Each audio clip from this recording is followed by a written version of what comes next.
Yo, YouTube, what's up with your boys? Sports and Fitness Rants. I'm back, guys. Click that like button. Subscribe to my channel. What's up, y'all? Welcome back, man, and welcome to another live edition. That's right, ladies and gentlemen. We're going live today to talk about this list, man. So once again, man, I want to thank you guys, everyone across the world, everyone across the states that's been supporting my channel. You guys know I am truly, truly humbled by all the support, man. Much respect to everybody in the membership. Everyone that comes through the live stream supports my channel with the likes, like I said, sharing the videos, the comments, you guys sharing your stories with me. It means a lot, man. So much respect to all you guys, man. We're going to wait a little bit, couple more minutes, let some people trickle into the live. Like I said, man, we're going to talk about this top 100 list from the Bleacher Report. You guys know I did a video on that earlier, and we're going to talk about it, continue the conversation on this live. I see my man Charles over on the Dreamers Pro. Went live. I don't know if he's trying to steal my thunder. Charles, you're trying to steal my thunder right now. I saw Scap Attack went live not too long ago. Scap was live talking about this stuff. So once again, you guys know the deal, man. I want to thank everyone across the world, everyone across the states has been supporting my channel, man. You guys know I am truly, truly humbled by all the support, man. It really means a lot, guys. And you guys know what to do. Turn the volume all the way up. Hit that play button. Remember, these videos are for educational purposes. And let's roll. So yes, my friends out there, I see you guys. Get on links going on. LT, my man, what's up, TV and music. Rookie 305. What's going on, y'all? Welcome to the live.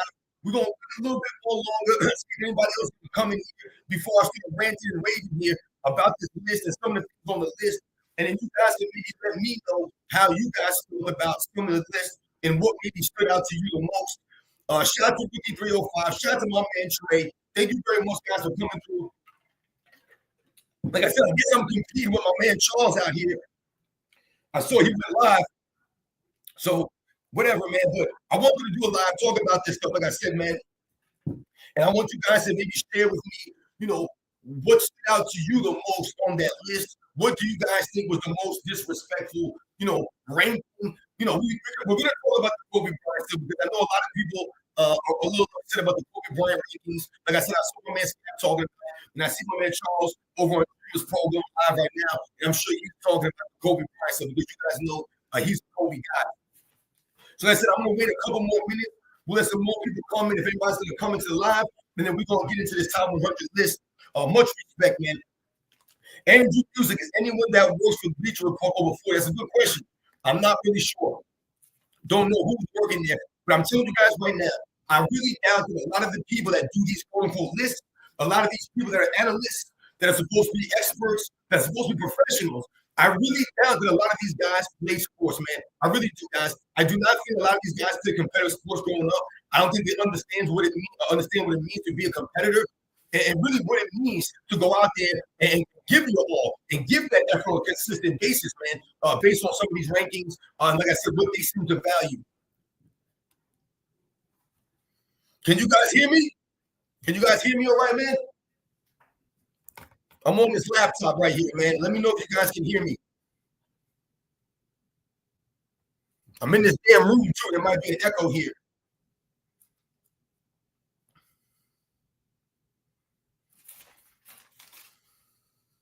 All right, so anyway.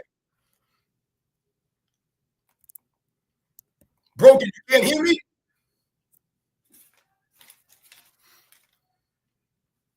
Yo, Rockin' Jock, what's up? Rap God Reloaded. Brandon Ethereal. What's going on with you guys, man? I don't know if you guys can hear me. I know there might be a little bit of echo in here. And I'm on this. I got a new laptop out there long ago. So you guys know I ain't too technologically advanced. You know what I'm saying? It took me forever just trying to figure out this damn live. I don't know what the hell I'm doing, man. Yo, Money, Manuel, what's going on? So anyway, why don't you guys let me know? Anybody in the chat right now, man? Why don't you guys let me know? What was what bothered you the most? What do you guys think was the most egregious ranking, that they had out there?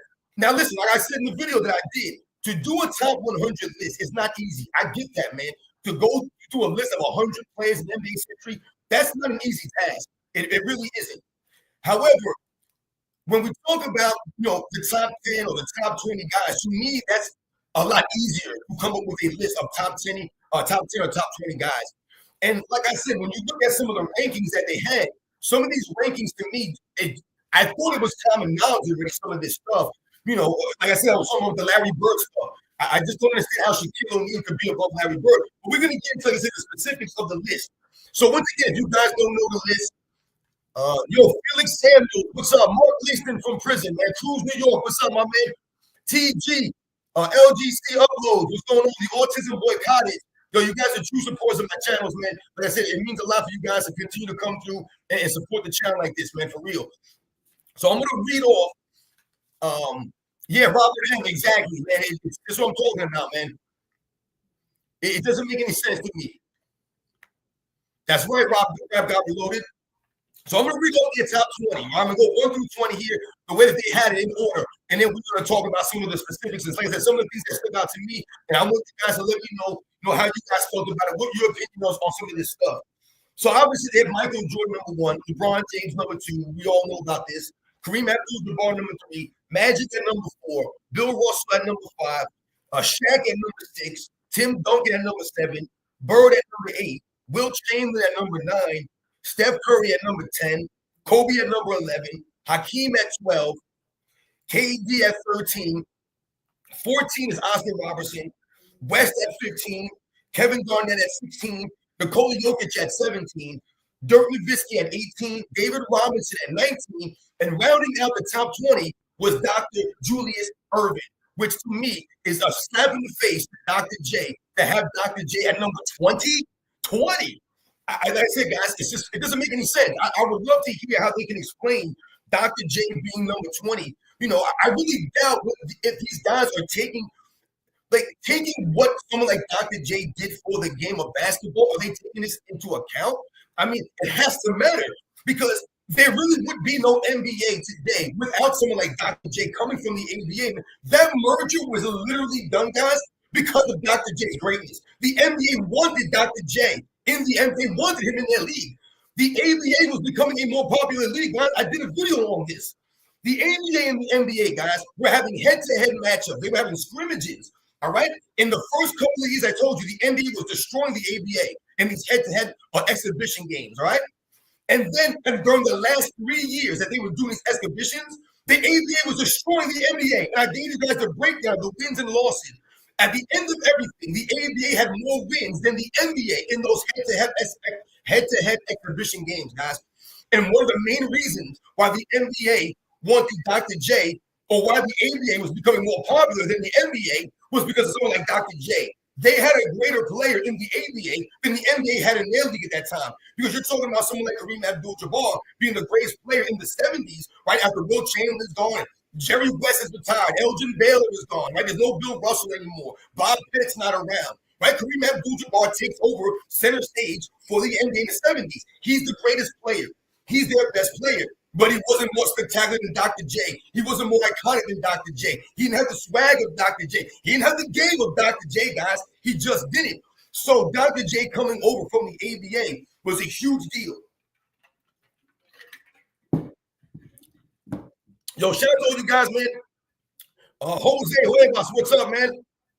So to me, Dr. J number 20, like I said, guys, that's a slap in the face, guys. It really is just sad. And some of the guys that are not on the list, I'm not sure if AOH has seen a list wrapped up a little, but don't forget, me and AOH are going to do a live stream tomorrow. So we're going to be talking about this, I'm sure. I'm sure he's going to want to talk about this tomorrow. And let's see what AOH has to say with his thought. And you guys know AOH is not into the rankings.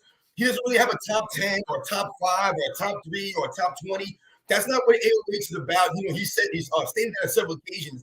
He's not really into the list. So I don't know if he's going to have that strong of opinion on, rankings one way or another, but we do know that he does not believe that LeBron James is anywhere close to Michael Jordan. We know that AOH doesn't believe that LeBron James is a top 5 player or a top 3 player. That's the one thing we do know. So like I said, it'll be interesting to see what he has to say. Shout out to my man Jolly Johnson. Renee, what's going on? Now, I know I didn't give you guys no heads up for this live, so forgive me that I didn't give you guys a heads up on the live. I just was like, you know what, man? I'm on vacation. I had some extra time right now. So I was like, you know what? Let me do a live and really just get into the details here because I dropped that video earlier. So if anyone has something to, add to, push back on what I said in the video, or they disagree with me, or maybe you guys agree with my video that I did earlier talking about some of the things, because I know that my opinion on some of these players is not the norm, especially with Kareem Abdul-Jabbar. And like I said, I'm never trying to disrespect Kareem Abdul-Jabbar at all when I talk about him. But I know a lot of people don't think about Kareem the way that I do. So I know that sometimes people might be, against me with some of these things. Yo, shout out to my man Jolly Johnsons for coming through with the Super, man. The first one to come through the Super. I appreciate that, my man Jolly Johnson. You're a true supporter of our live streams, man. Thank you very much. The recency bias is crazy. I can't take these clickbait artists seriously. Exactly, Jolly Johnson. It just seems like clickbait. It doesn't make any sense to me that, like I said, that they would have the list of the way they have it. And like I said, now let's think about this. Now, I told you earlier, to me, one of the biggest problems, we all know LeBron James is not second greatest of all time. So we'll save that for a little bit later, all right? We'll get to the LeBron James thing in a second. So when we talk about the Shaquille O'Neal thing, to me, I think that's really, a lot of people have a problem with this. Now, listen, there's no disrespect to Shaquille O'Neal. He's a great player. I do not have Shaquille O'Neal in my top 10. I don't believe he's a top 10 player. I just can't see how I can put Shaq in the top 10 when I don't even believe he's a top 3 center. You know what I'm saying? So if you're not top 3 in your position, I just don't know how to put you in the top 10. It's just no room. You know what I'm saying? It's only 10 spots. But Shaquille O'Neal is a great player, right? And I respect his career. You know what I'm saying? But to me, Shaquille O'Neal did not maximize himself. Like I talked to you guys about in the video. Kobe Bryant squeezed every last bit that he could out of himself. Shaquille O'Neal did not see that, man. So it's really strange to me that they would have Shaq number 6. Because not only to me do I think that's a high ranking for Shaquille O'Neal, but look at the guys that they ranked him above. It doesn't make any sense. It's just weird, like I said to me, that these guys continue to do this stuff. It doesn't add up. So when we talk about the Shaq, does anyone believe that Shaquille O'Neal is greater than Larry Bird? I don't know how we can do this, guys. Shaquille O'Neal above Larry Bird? Come on, man. It doesn't make any sense. It's just weird to me that they have Shaq above Larry Bird. I've never seen a list with Shaq above Larry Bird. I mean, I haven't seen a lot of lists. I'm not going to say I'm an expert on lists, but Shaq above Larry Bird, guys, I feel like I've never seen that before. So once again, like I said, guys, forgive me for doing like this, spur of the moment, spontaneous stream here. But I want to hit you guys with some, something that was bothering a lot of us and get some of the feedback live from you guys. So do you guys believe that Shaquille O'Neal is greater than Larry Bird or better than Larry Bird or has done more than Larry Bird? I just don't see this. They had him above Larry Bird. They had him above Hakeem Olajuwon. I don't know when Shaquille O'Neal started becoming greater than Hakeem Olajuwon. When did this start? It's just weird to me. I don't know when this started. To me, I always figured that Hakeem Olajuwon, it was a common sense type of deal, that Hakeem Olajuwon was above Shaquille O'Neal. I just don't know, how this started happening, with the Shaq rising to 6. But then we started thinking about this, and it all makes sense, right? They had to raise up Shaquille O'Neal to bring down Kobe Bryant. It's the same thing with Scottie Pippen, right? If they raise up Scottie Pippen, then he looks greater, right? And makes Michael Jordan diminishes his greatness, right? Well, Michael Jordan wasn't that great because Scottie Pippen was ranked this high. He was this great, right? Kobe wasn't that great because he's playing with the 6th greatest player in the NBA's history, according to the Bleacher Report. And to me, that's not accurate. They also had Shaq over Will Chamberlain. I do not believe that there's any scenario where Shaquille O'Neal was a greater basketball player than Will Chamberlain, man.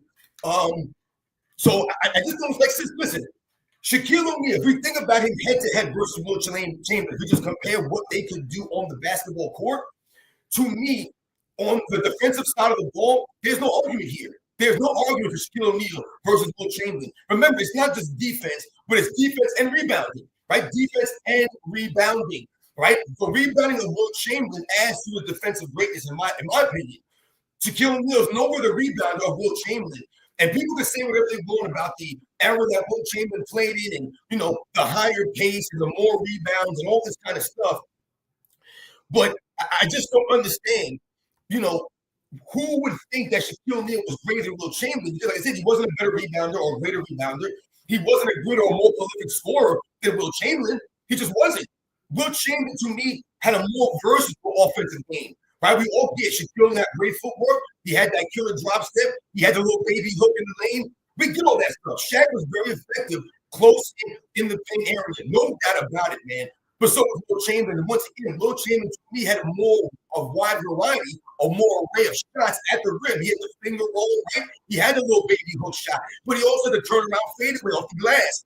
Shaq didn't have no turnaround fadeaway glass like that. And remember, like I always tell you guys, if Will Chamberlain was allowed to play the game the way that Shaquille O'Neal was allowed to play the game, then I think that Will Chamberlain would have been a lot greater in the eyes of a lot of the people. I think he would have been able to accomplish more, and he would have been able to maybe win more championships that way, because he pretty much would have been unstoppable at that time. But remember, they changed the rules to take away from Will Chamberlain. And like I said, the offensive fouls back in those days, they were insane. Like we talked about the live streaming with the Will Chamberlain archive. He broke it down to you guys how those offensive fouls were called back in the 60s versus what they're allowed to do, what Shaq was allowed to do in the 2000s. So Shaq over Duncan. I don't know how you can put Shaq over Tim Duncan. To me, Tim Duncan is easily a top 10 player. Where you have him in your top 10, whatever. But to me, he's a top 10 player. I just don't know how Shaq was above him. It doesn't really make any sense to me.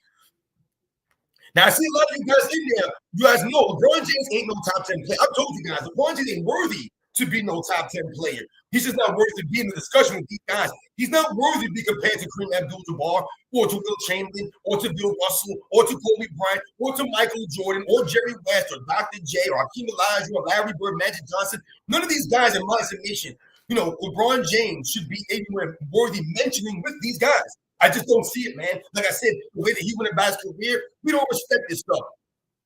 Shout out to my man Ghetto Planks coming through with the super. Much respect, man. Says Will Chamberlain over LeCheap James. Better athlete on both ends of the court. Facts, exactly. Shout out to Ghetto Planks for coming through, man, with the super. It means a lot, guys. For real, man, it does. And absolutely, there's no way I'm putting LeBron James in number 2. You guys know there's no way that LeBron James is right behind Michael Jordan. But even if you don't have Michael Jordan number 1 all time, if you don't believe Michael Jordan's the greatest of all time, that's all good.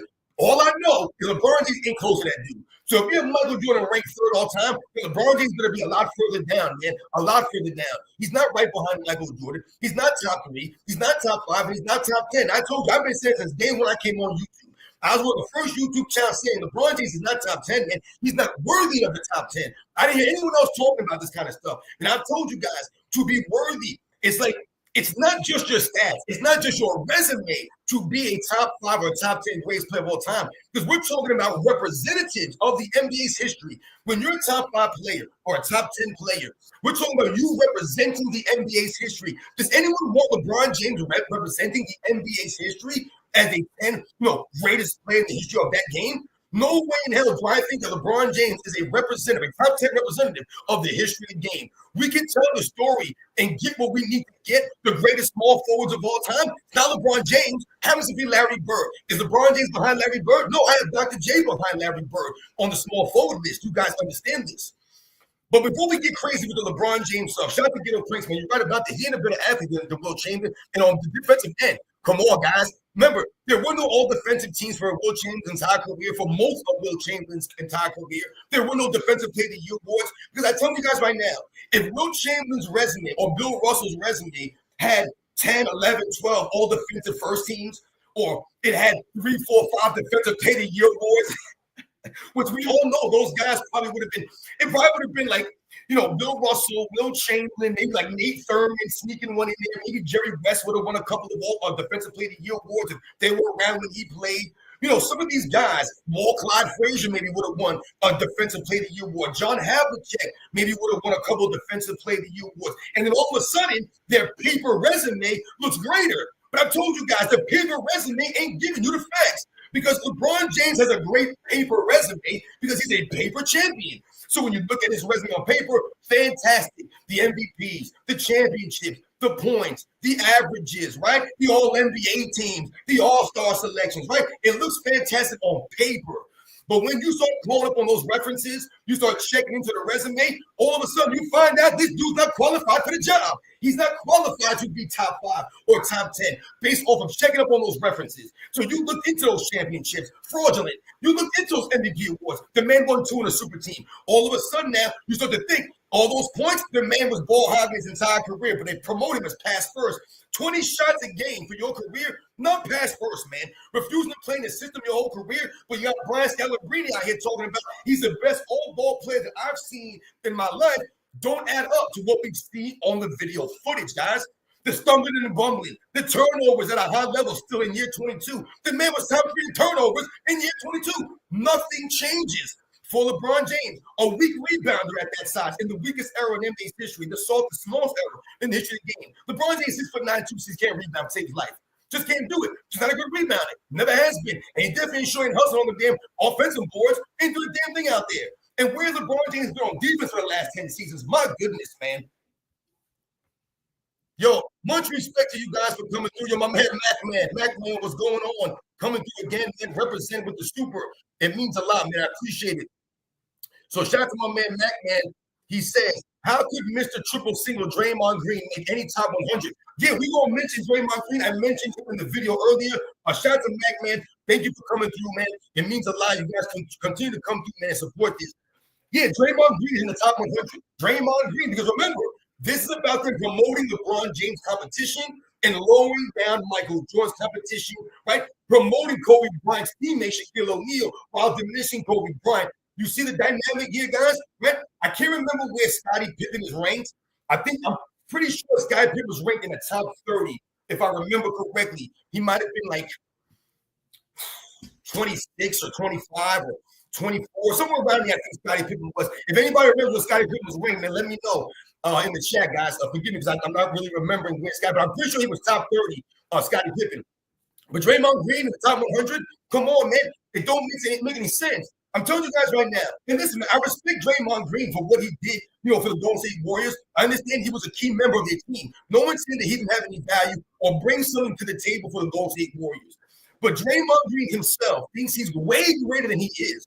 And someone like Draymond Green, I tell you guys, in another era, an era like the 60s, let's say, for example, when he has to go against some of these mammoths, these giants, he's out of position. He's undersized. I mean, he plays power forward and like a slash center in this era.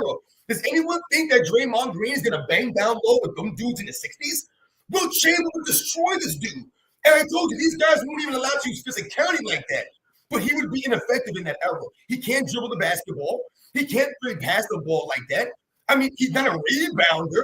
So I really doubt what he would be able to do. Now, if we think about him in the 90s and he's playing power forward, imagine Draymond Green against Dennis Rodman or Charles Barkley or Karl Malone. I mean, can you see Draymond Green going against even someone like Larry Johnson?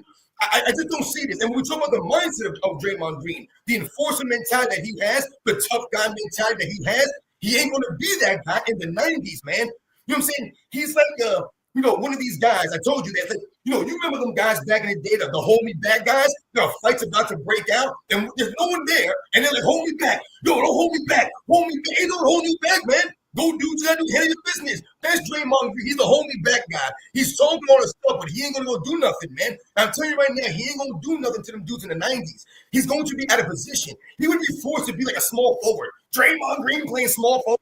Come on, guys. He has no skills to do these things. To me, Draymond Green is at best a bench warmer in the 90s, guys, at best. But in this era, he's top 100 now. He's probably going to be in the Hall of Fame. This is what happens in this era, guys. It don't make any sense to me, but this is what's going on. Draymond Green, top 100. You got to be kidding me, man. Yo, continue to come through and support, man. It means a lot right now. Yo, my man Madman, what's going on coming through? KD that high doesn't make any sense to me. Shameful. Yo, you guys keep coming in the chat, man, and letting me know how you feel more than something else. Let me know. I'll try to address some of the stuff that you guys are saying. Like I said, sometimes I can't see your chats if it's going too quickly. I don't think there's that many people in here right now, so I should be able to see it, what a lot of you guys are writing. So shout out to my man Madman. Yeah, don't get me started on Kevin Durant. Do not get me started on Kevin Durant. They had Kevin Durant top 15, guys. That's insane to me. There's no world, man, no reality that Kevin Durant's a top 15 player in NBA history, guys. That's insane to me. Now, they had Kevin Durant above Jerry West. No way in hell I'm putting Kevin Durant above Jerry West, man. Kevin Durant can't shine Jerry West's shoes in the defensive end, guys. Just can't. And people can say whatever they want. Oh, Kevin Durant does this. He's 7 feet tall. He's got this kind of wingspan. Kevin Durant has the potential to be a really good two-way player, right? Because he's got the height. He don't need the size necessarily as far as weight goes in this era. He had the height, the long arms, right? He had the athleticism to be an all-time great rebounder, perhaps, or to be the guy that was a two-way star.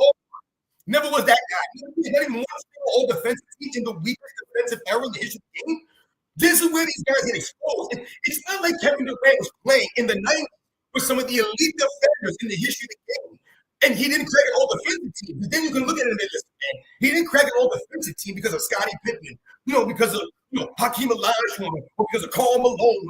Some of these guys that are making all-defensive teams, and they kept him out of the all-defensive running. You know what I'm saying? You just can't say this time. So, he didn't make an all-defensive team because Dennis Rodman and Scottie Pippen, they were hard on the defensive teams, right? We can understand some of this stuff, right? There were a lot of guys in those eras that didn't get the all-star team, that didn't make the all-NBA team, right? They didn't make all defensive teams because the competition was so stiff at those positions.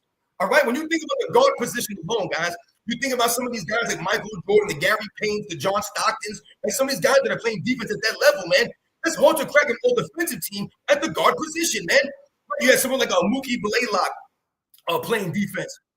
So, it's just crazy to me how, like I said, they think about some of these players. Kevin Durant above Jerry West, Kevin Durant above Kevin Garnett. Kevin Durant above Kevin Garnett. I don't know if I can put Kevin Durant above Kevin Garnett, guys. I've never thought about some of these comparisons, but now when you look at the list, it makes you think about this. I don't know about it, guys. I guess I just don't know. To me, Kevin Garnett was more spectacular. He was more impactful. I mean, Kevin Garnett had to play basically his entire career in a loaded Western Conference. And I don't want to say by himself. I hate to say that kind of stuff because it makes it seem like we're doing a LeBron James thing. Oh, he had no help, right? But Kevin Garnett was playing that loaded 2000s, man. Going against the Lakers dynasty of the early 2000s. Going against the Spurs dynasty of the early 2000s. Going against those really good Sacramento teams, right? Going against the Dirk Nowitzki Mavericks, right? The Steve Nash Suns. Like, Kevin Garnett was really, like I said, in Minnesota badly against a lot of these teams, man. The Utah Jazz, the Stockton and Malone up to like 2000 and so. So you have to understand, to me, Kevin Garnett, what he was doing, his all-around play, both sides of the ball. Kevin Durant should have been a Kevin Garnett type player. He should have been like that. They have similar body types. I think Kevin Garnett, to me, was more athletic than Kevin Durant, but they have similar body types. But Kevin Durant didn't have anywhere near the impact on the defensive end. Nowhere near the impact. He didn't have the fire of a Kevin Garnett. He didn't have the heart of a Kevin Garnett, the grit of a Kevin Garnett. And he couldn't rebound like Kevin Garnett, block shots like Kevin Garnett. He just didn't have that game to me. But they had him ranked above KG. They had Kevin Durant ranked above Dirk Nowitzki. Kevin Durant ranked above David Robinson. Kevin Durant ranked above Dr. J.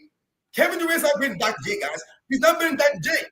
Ask anyone that watched Dr. J play live, that grew up in that time, they'll tell you right now, Dr. J's he was that dude, man.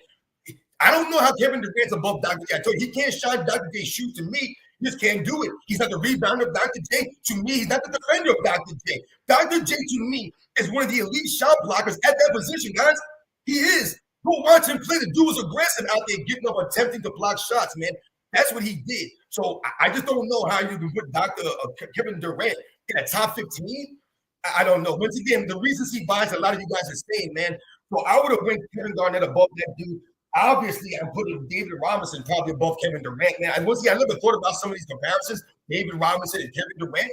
I don't know, man. Dr. J. There's no way Kevin Durant's above Dr. J. Also, another thing I told you guys, they had Steph Curry in the top 10. We're going to have to talk about Steph Curry here, guys. Now, I know a lot of you guys are Steph Curry fans. I like Steph Curry. I have no problem with Steph Curry. I told you guys in the video. There's no knock on Steph Curry, guys. But there's no way in hell I'm putting Steph Curry top 10. There's no way. There's no room. There's no room. The NBA's history, guys, is deep with great players. And I think that's the main thing here. We have to understand. The NBA's history is loaded with really great players that played before a lot of us were even born. Before a lot of us were even watching the game in the 50s, in the 60s, in the 70s.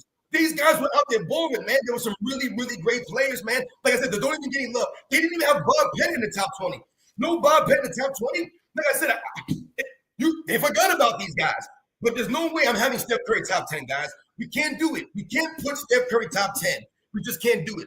Forgive me if I miss some of you guys supers. I see you guys coming through, man. Hold on here. I'm going to hit you guys off. I'm going to read them off. Who did I miss here? Oh, my man, what's up? Chris Garcia coming through. Thank you, Rob, for speaking the truth. No, thank you guys, man, for always coming through and supporting the live stream, supporting my videos, the channel. It means a lot. Like I said, man, you guys, I look forward to doing these lives because of the engagement from you guys out there, man. So thank you very much. My man, Chris Garcia coming through. I like that. Yo, much respect to all you guys out there. Mike Miller, like I said, thank you very much. Hip Hop Fresh Forever. Yo, my man Armando Ruiz coming through, man. Much respect. I personally think that no one over 30 years old was involved in making the list.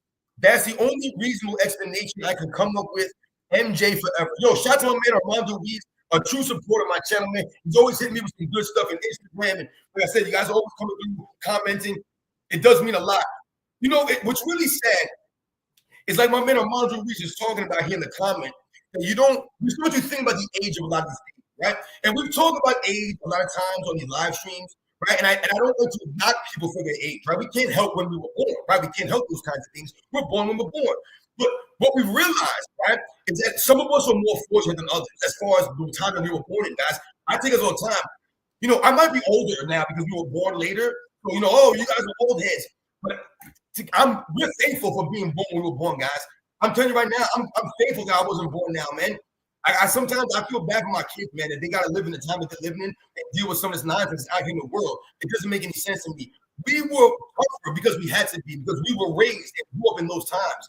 So unfortunately for a lot of these younger people, they don't seem to understand listening and understanding, like, you know, when to shut up. So like we said before, when the grown are talking, you shut up, man, and you listen to what we're talking about and what we're trying to say to you guys. But a lot of the young people today, they don't want to do the homework. They don't want to do the research, man. And they want to listen to the sound bites of some of these clowns out here like Nick Wright and the Shannon Sharps and Gilbert Arenases because of the clickbait stuff, right? Everything is about clickbait and, you know, likes and all this stuff. Just doesn't make any sense. So the age of some of these people comes into play because you're not doing the homework. You're not doing the research and you're being recency biased. And like I've always told you guys on the channel, to me, a lot of these people, regardless of their age, it seems as if they just started watching basketball in 2010 or 2015.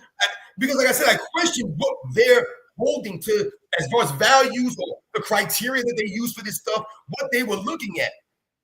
So for me, how can you have Steph Curry over Dr. J? I can't have Steph Curry over Dr. J. I can't have Steph Curry with Kobe Bryant. How is Steph Curry with Kobe? Once again, when did this happen? I don't know when this happens. It doesn't make any sense. It's just really weird to me, the rankings and the way that they did it. It doesn't add up. You're talking about Curry top 10, but Kobe's not top 10. He's over Hakeem Olajuwon, Steph Curry. When did this happen? When did Steph Curry become greater than Hakeem Olajuwon? I just feel like he's not. I just don't know, guys. Like I said, there's no knock on Steph Curry, man, because Steph Curry is a great player. And I told you guys, to me, Steph Curry is the greatest player of his era. Greater than LeBron James. I'll always have Steph Curry above LeBron James. I'm not putting LeBron James above Steph Curry. I can't do it. He's not worthy to be above Steph Curry. To me, Steph Curry did more in less time, and he did more with less than LeBron James. And he didn't do it in a way that LeBron James did. I respect Steph Curry's career and the way that he went about his business versus LeBron James, man. Shout out to all you guys, man. I'm trying to come through with these supers, man. Forgive me if I didn't read it off. Who else we got here? My man Mac, man. No, a true supporter, man. Member for 14 months. You see that? Much respect, man. Like I said, you guys are true supporters, man. Like I said, it's truly, truly humbling for you guys to come through like this. Yo, shout out to my man, Praise the Don. Always here, man. Represent. Big nose Nick Wright. He said, Horace Face Shannon Sharp. The PED user LeBron and his fans ruin the NBA. Luka is better than LeBron since they love stats so much. Exactly.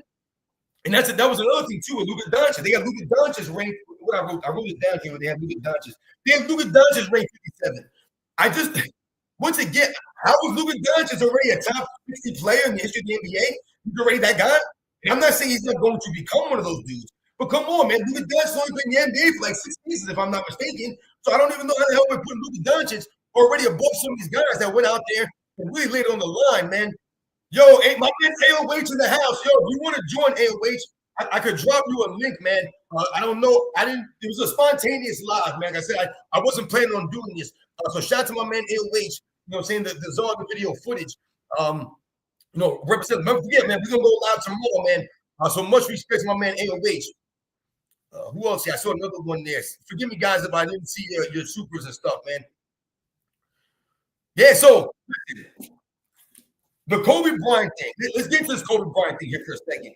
Because like I told you guys, it doesn't add up to me how they have Steph Curry above Kobe, Steph Curry above Hakeem Olajuwon, Steph Curry above Jerry West, or Steph Curry above Dr. J. But that's not egregious, whatever. But how is Kobe Bryant not top 10? Like, To me, how is Kobe not top 10? Like I said, we don't have to say, oh, Kobe Bryant's number 2 behind Michael Jordan. I'm not saying that. I'm not saying they need to put Kobe Bryant number 3 all time. I'm not saying that Kobe has to be in your top 5. But damn it, he's not in the top 10. It just doesn't add up to me. I feel like Kobe Bryant's one of those guys. When I watch him play basketball, right? He inspires you. He inspires you in a way that's similar to a Michael Jordan because you realize and you can see the effort that Kobe Bryant's giving out there on a consistent basis. You know what I give a lot of LeBron James fans about Kobe Bryant is they try to make it seem as if Kobe Bryant's not perfect, and that's a negative. No one ever said Kobe Bryant was a perfect person or a perfect basketball player. Right? None of these guys are perfect. No one's perfect. No one's saying that. But the LeBron James fans always try to make it seem like, oh, Kobe Bryant wasn't perfect. No one ever said he was. But he was greater than LeBron James. He was better than LeBron James. He was more competitive than LeBron James. He was more consistent than LeBron James, man. And like I said, I respect Kobe Bryant way more than LeBron James, guys. And that's just the facts of the matter. So for this man, Kobe Bryant, not to be top 10, I'm really curious. Like I said, how Steph Curry is over Kobe Bryant. How is Shaq above Kobe Bryant? I'm pretty sure that Kobe Bryant won more without Shaq than Shaq won without Kobe. Am I not mistaken on this? I think Kobe Bryant won 2 championships without Shaq, and Shaq won 1 without Kobe. No doubt about it. Shaq played a lot of time in his career, guys, a lot of talent. Penny Hardaway, people forget about Penny Hardaway. And Shaq was out there getting swept in the playoff series with a lot of this talent, man, getting swept out there, guys. I told you guys, the Shaquille O'Neal-led Orlando Magic, guys, when they got swept in 1994, 1995, and 1996, they got swept 3 years in a row. They were the first team to be swept out of the playoffs 3 consecutive seasons since the 1950 Chicago Stags. Are you guys kidding me? That's insane, guys. Yo, Chip Ferguson, what's going on, man? Birdman, 423 was good. It just doesn't add to me. How the hell this dude is his number 6? Number 6. They didn't have Shaq at number 10.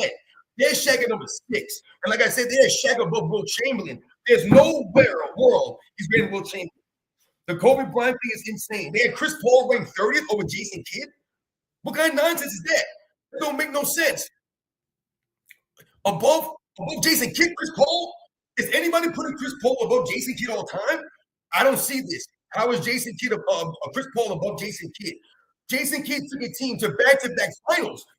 Back-to-back finals. Not to one finals. Back-to-back finals, Jason Kidd.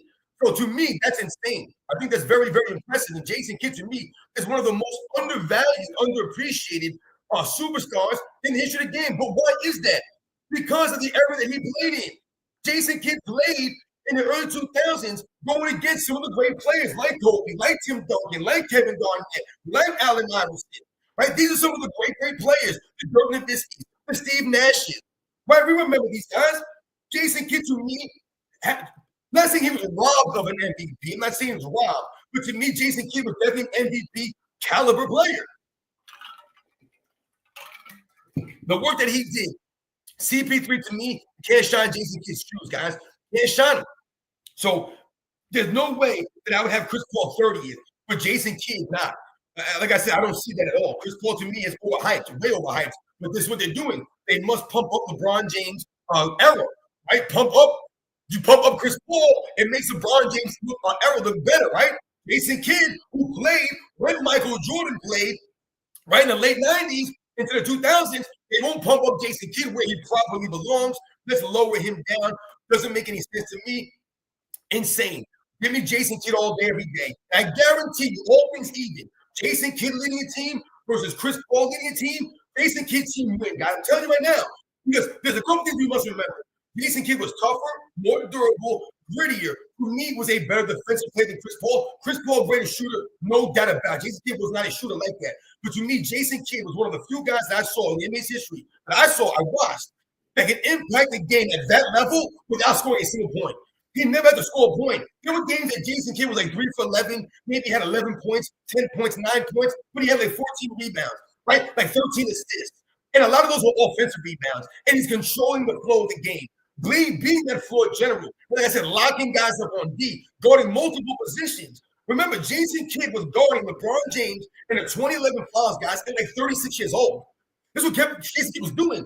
Jason Kidd led that playoff run in assists. Chris Paul can't guard LeBron James. He couldn't do that at that age, ever. Jason Kidd was doing that, and he was being effective. That's right, Monroe. Jason Kidd the Nets one of the most spectacular players you'll ever see. He made guys like Richard Jefferson. There's no knock on Richard Jefferson. He was a high flyer extraordinaire, Richard Jefferson. But he made Richard Jefferson look way greater than he was. Kenyon Martin, no knock on Kenyon Martin, man. I loved his fire and the inside presence of Kenyon Martin. He had some really aggressive dunking, a solid rebounder, nice little game around the rim. But he made Kenyon Martin look way greater than he was. He made guys like, what's his name, Jason Collins look good. Aaron Williams, right? He made a lot of these guys, Lucius Harris, Kerry Kittles. He made a lot of these guys look way greater than they were, guys. Way greater. Shout out to my man, rest in peace with Reed, for coming through, man. Shout out to you. You've been a true supporter of my channel. No, I see some of the usual suspects come in. My man, Quietly Games, Classic Basketball DVDs, Monroe, Cameron Peterson, Rap God. I see you guys out there, man. Hoop Oracle. Thank you very much. You guys come through, man. My man, DC. Another thing I want to say real quick, guys, off the topic here, is I try to hit you guys off, the guys who always come through my live streams. I always try to give you guys the ability to moderate the channel, to moderate the chat, because you guys probably know the last live stream of me and AOH, you got a little discussion out there with some of the weird things that people say. So much respect to all you guys. Like I said, I try to give you guys some ability here to help me out here in the chat, to give you guys a little bit of a little bit of power out here. Also, respect you guys. Thank you very much. I thought I saw another super here, so forgive me if I missed it, guys. Yo, shout out to all you guys, man. This is insane. Like I said, man, I just don't get it. So another one that bothered me a lot, and I know it bothered you guys a lot, was James Harden over Allen Iverson. I don't get this. I don't get it. I told you guys, if I had a list of top 5 or top 10 shooting guards of all time, I'm not ranking James Harden above Allen Iverson. I just can't do it, guys. And I get it. James Harden has a lot of stats, right? Average like 35 points a game in the season or whatever it was, 36 points a game in the season, right? And we get all this stuff, right? James Harden, and you got an MVP in 2018, right? Doing his thing, the step backs of James Harden. No doubt, man. I get it. But does anyone think that James Harden, what he was doing during those, I don't know, that was like 2017, 18, 19, like a 3 or 4 year stretch there, where he was putting up all his numbers. Does anyone think that James Harden, what he was doing with actual basketball? Did you guys remember watching that 2018 season when James Harden was doing? It was embarrassing, guys. I wasn't a fan of that stuff. It just doesn't make any sense to me that James Harden allowed to take 3, 4 step backs. I mean, look at the video footage of what James Harden was doing on the basketball court, guys. It's disturbing. It doesn't add up to me. It really is weird. So when we talk about it that way, the carrying of the ball. Now, we can go back and forth with Allen Iverson and what he was allowed to get away with. Absolutely. They stretched the rules a little bit. They bend the rules a little bit for Allen Iverson because that was Allen Iverson's signature move, number 1. And number 2, it still wasn't egregious as James Harden. And the carrying, the flopping of James Harden. Does anyone think that Allen Iverson is a flopper? Would you call Allen Iverson a flopper out there? Does anyone believe that Allen Iverson was a flopper? Allen Iverson, I told you guys, was 6 foot tall in heels, and about 160 pounds soaking wet. And this man was going in there amongst the trees. We're talking about some of the greatest defensive big men at that time. Guys were actually playing defense, guys that could actually knock you down still at that time. And Allen Iverson was going in there consistently, getting dropped to the floor consistently. I mean, you got to be kidding me. He was getting dropped every single time, Allen Iverson. I don't think I ever watched a game of Allen Iverson when this man was on the floor at least 3, 4, 5 times a game. And we're not talking about flopping like LeBron James, because we've seen LeBron James play the basketball game, and he's all over the floor. He's rolling over. I've never seen Allen Iverson roll around on the floor, holding his head like this. I ain't never seen that, man. It doesn't make any sense to me. Like I said, to have James Harden above Allen Iverson, you must be able to explain that. There's no explaining that.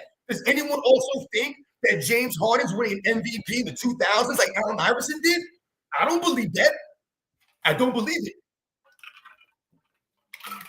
I told you guys, there's no way that James Harden's getting an MVP trophy over Allen Iverson, over Jason Kidd, over Kobe Bryant, over Tim Duncan, over Kevin Garnett, over Dirk Nowitzki, over Steve Nash. I don't believe he's getting every good of any of these guys.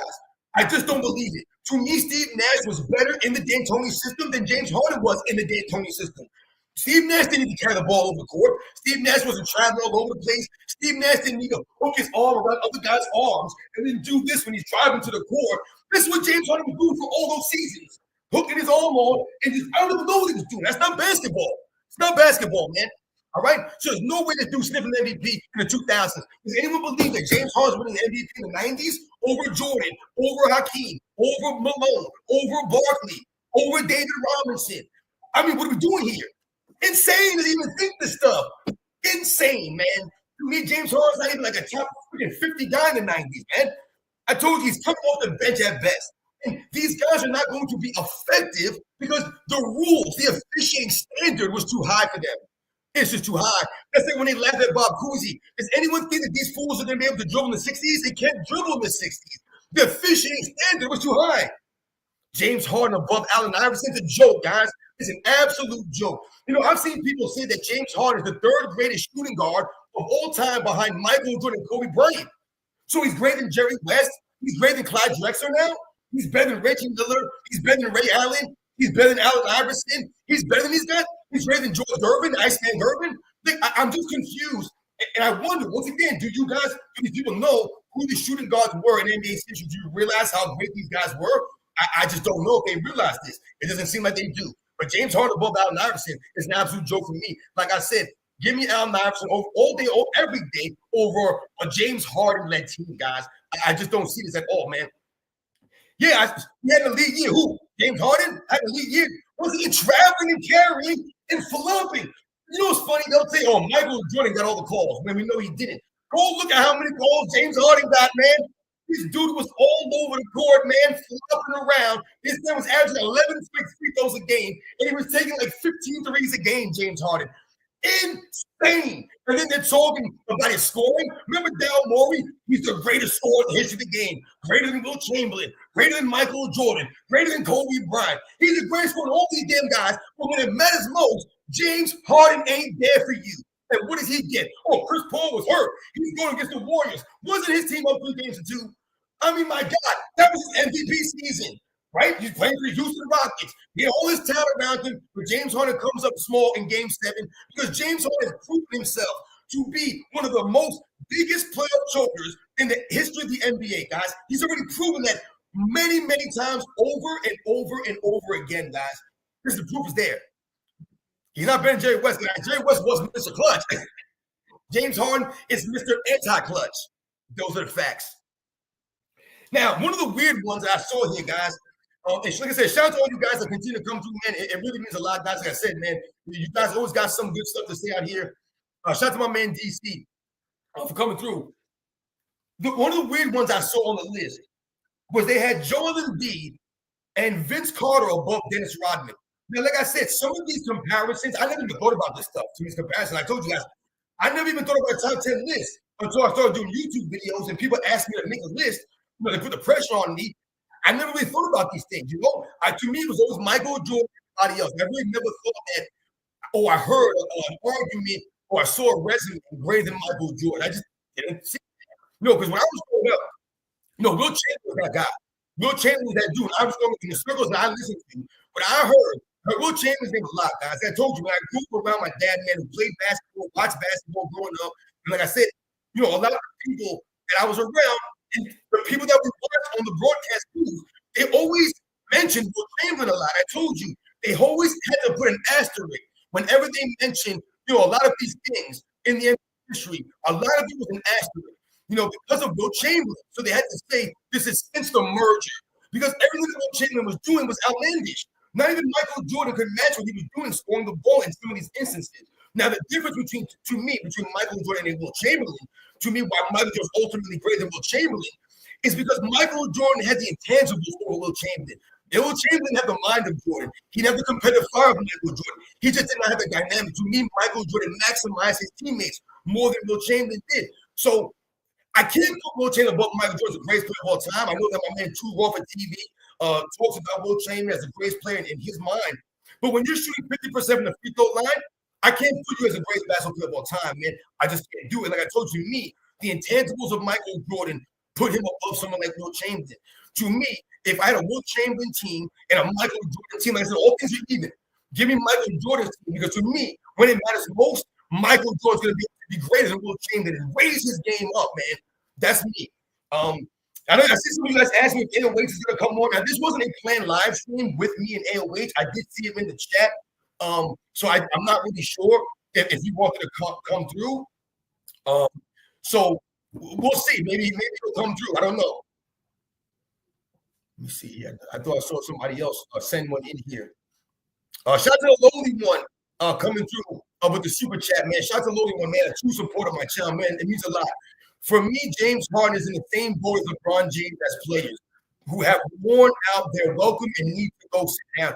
Absolutely. Remember, shout out to the lowly one. You remember, guys, I did that video, and I was talking about players that should be retired that were making the All-Star game this year. I told you, somehow James Harden was an All-Star this past season. Guys like Damian Lillard, the LeBron Jameses, the Kevin Durant. To me, the only guy that's of that kind of age range, those like aging superstars, the only guy that I would still even respect, that I still would watch, to me, that's still watchable is Steph Curry. He's the only guy to me left of those kinds of players. Like even Chris Paul, like these guys even go. Just go away. Paul George, like you said, they won their welcome out. We're done with these guys. Who wants to watch James Harden anymore, man? Like, what are we doing here? Right now, a lot of these guys, most of those guys I just mentioned, actually all those guys I just mentioned, they're only playing for the money. Kevin Durant's playing for the money. LeBron James playing for the money. James Harden playing for the money. Paul George playing for the money. Damian Lillard playing for the money. People are saying what they want about Damian Lillard, and he's trying to win a championship. No, he's not. No, he's not. He's out there playing for the money. He's done nothing, man. Like I said, to me, someone like Damian Lillard never adjusted or molded his game at all. I just don't understand it. He continues to try to play Steph Curry-like, but he has nowhere near the impact of a Steph Curry because the things that Steph Curry does, Damian Lillard can't sniff. The ball movement, the movement without the ball, Damian Lillard can't sniff that stuff. Damian Lillard needs a ball in his hand to be effective. All right? Like, think about Damian Lillard and C.J. McCollum. They could have been almost like a Splash Brothers Jr. type backcourt, but Damian Lillard never maximized C.J. McCollum. They were just two guys playing with each other. They weren't a duo, right? They were like the Splash Brothers. They were like a duo, those guys, right? They helped each other out, right? Klay Thompson played defense. Steph Curry on the offensive end allowed Klay Thompson to get a lot of open shots and play his game, right? So they helped each other out. I never got that sense from Damian Lillard and C.J. McCollum that they would help each other out become greater. Maybe I'm wrong, but that's how it always seemed to me. I just don't understand Lillard playing Steph Curry all these years, and that's Steph Curry. Man, he should have changed and tried something else. He wasn't that guy. I don't think so. But they had totally beaten Vince Carter over Dennis Rodman, guys.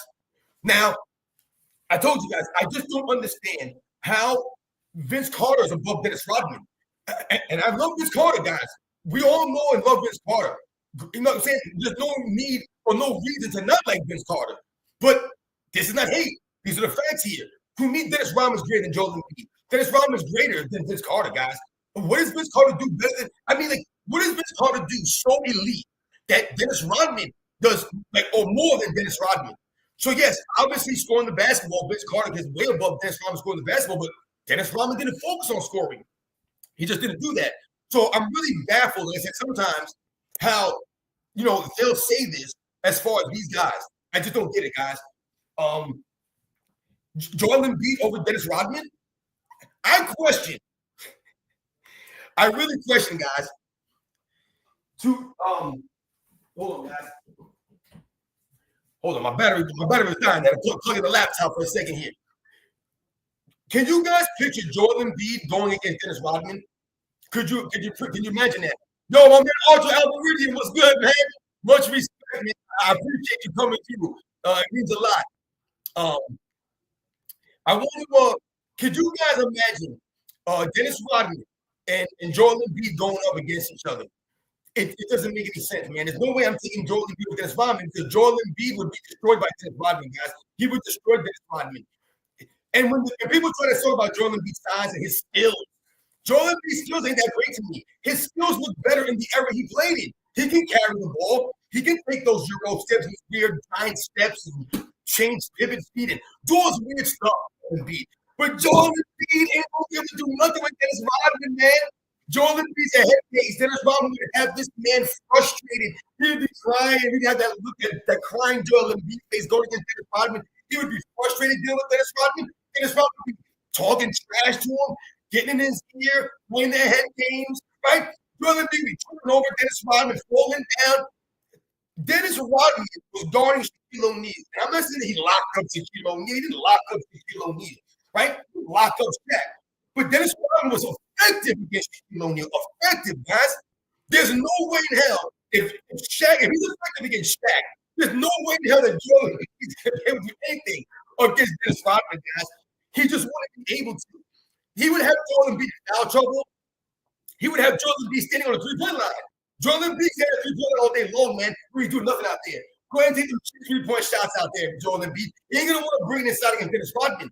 Jordan B can't grab rebounds like Dennis Rodman, and he ain't a defender of Dennis Rodman. Jordan B is a solid defensive player, no doubt about it, but that's mostly because of his size, not because of his skills or his aggression or his ability to play defense. He was just playing defense because he was one of the biggest guys on the court at all times. I'm not impressed. He can't shine Dennis Rodman's shoes defensively. To me, what Dennis Rodman did, he did all-time great. Jordan B did anything all-time great. Where's the Jordan B gave a top 10 center to me, man? But you're going to sit here and put him above Dennis Rodman? I mean, my goodness gracious. And Vince Carter above Dennis Rodman? What has Vince Carter done? He's done damn thing in his career. He did nothing, Vince Carter, guys. He's a slam dunker. Vince Carter's known for dunking the ball. And that's not a job because you can argue he's the greatest dunker in the history of the game. But that's not what you championship. That's not what you game, guys. Right? Basketball players are supposed to try to win games, win championships. Dennis Rodman contributes to championships and to winning because he's an all-time great rebounder. He's an all-time great defender. Two things he does all-time great. Vince Carter got the dunks, man. No doubt. Nothing else does he do all-time great. Being a scorer like that, is he one of the top 3, top 5 scorers in NBA's history? No. Dennis Rodman is arguably a top 3, top 5 defensive player, arguably the most versatile defender in the history of the game. He's one of the greatest rebounders in the game. The greatest small rebounder or undersized rebounder that you can think of. To me, it's guys like him, Charles Barkley, Elgin Baylor. To me, these guys are the greatest undersized rebounders in the history of the game, man. Dennis Rodman was that guy. There's no way in hell Joel Embiid's winning and doing anything against Dennis Rodman. It's not happening. But they had Vince Carter and Embiid above Dennis Rodman, so it shows you they don't value the guys from those eras, right? They got to keep diminishing someone like Dennis Rodman because why? Michael Jordan went against Dennis Rodman for many years, right? So they had to try to diminish Dennis Rodman, diminish Michael Jordan's competition once again, guys. Dennis Rodman was a back-to-back Defensive Player of the Year award winner. Joel Embiid ain't sniffing a DPOY in the 90s, guys. Not sniffing it.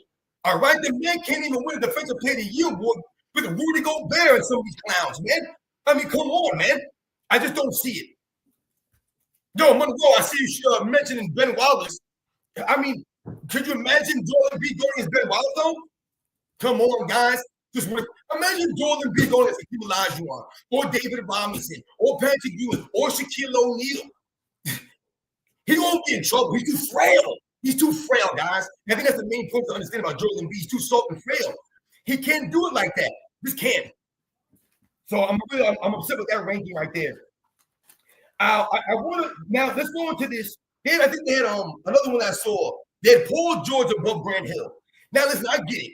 Grant Hill had the injury problems. We understand all of that, right? But Grant Hill also reinvented himself. All right, he really did. He reinvented himself, and he became a much effective player. Right after the injuries, he was able to adjust and mold his game. All right. Now we know that Paul George had a really gruesome injury. I can't remember what year that was, 2015 or 2014, something around there. So I'm not saying that Paul George didn't have his own adversity to go through, but to me, both players at their best. Give me Grant Hill. I'm going with Grant Hill because to me, Grant Hill, like I said, a lot of these guys, they just seem like more complete basketball players. Now, I get Grant Hill never made the old defensive teams like a Paul George did, and Paul George was known for his two-way play. No doubt about it, man. But to me, the overall game of Grant Hill, I'm going with Grant Hill, man. I just can't put Pandemic P, Pinky P, I can't put Podcast P. I can't put that dude above Grant Hill. I just can't take it, man. To me, at their best, I'm going Grant Hill all day, guys. But they had Grant Hill, Paul George ranked above Grant Hill. So that's insane to me. Now, let's talk about this Kobe Bryant thing for a second. I know a lot of you guys didn't understand Kobe Bryant. When I said basketball DVDs, I said the same thing. I did not see Anthony Hardaway on the list at all. Now, maybe I'm wrong. Maybe one of you guys can tell me in the chat. Maybe I missed it because I went through the list. Now, I didn't go through, read every description of every player. But I went through it 1 through 100, and I don't remember seeing Anthony Hardaway on there. I don't remember seeing him on there, which is actually a travesty. Anthony Hardaway was on there, but they put Damian Lillard in there. Because I was thinking the same thing. So I think Tracy McGrady, I think, was ranked 59. I think Damian Lillard was ranked like 64, I think, if I remember correctly. So that doesn't make any sense to me at all. So now this Kobe Bryant thing. Then Kobe at number 11.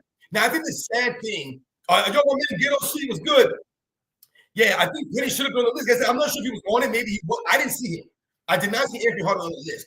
But if you're going to put Tracy McGrady, then why not have Anthony Hardaway somewhere on there? It just see what I'm talking about with some of this stuff, guys. It doesn't add up.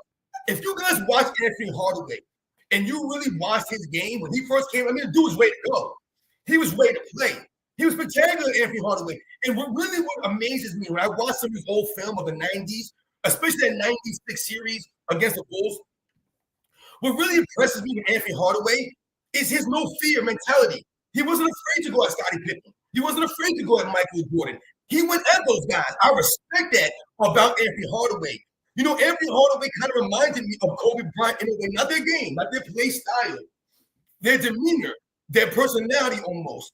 Like I said, when you watch Anthony Hardaway, and this is a young Anthony Hardaway, this is not Anthony Hardaway, 10 years in the league in 96. This is Anthony Hardaway only a couple seasons in the league, but he's having like an impact playing alongside Shaquille O'Neal in his overall game. Anthony Hardaway has some dribble moves out there that I've never seen before. He had some nice plays that I've never seen people really doing the way that he could do it. And like I said, the aggression he had, his dunking, going to the hole, his size at that position, his ball handling ability, his passing ability.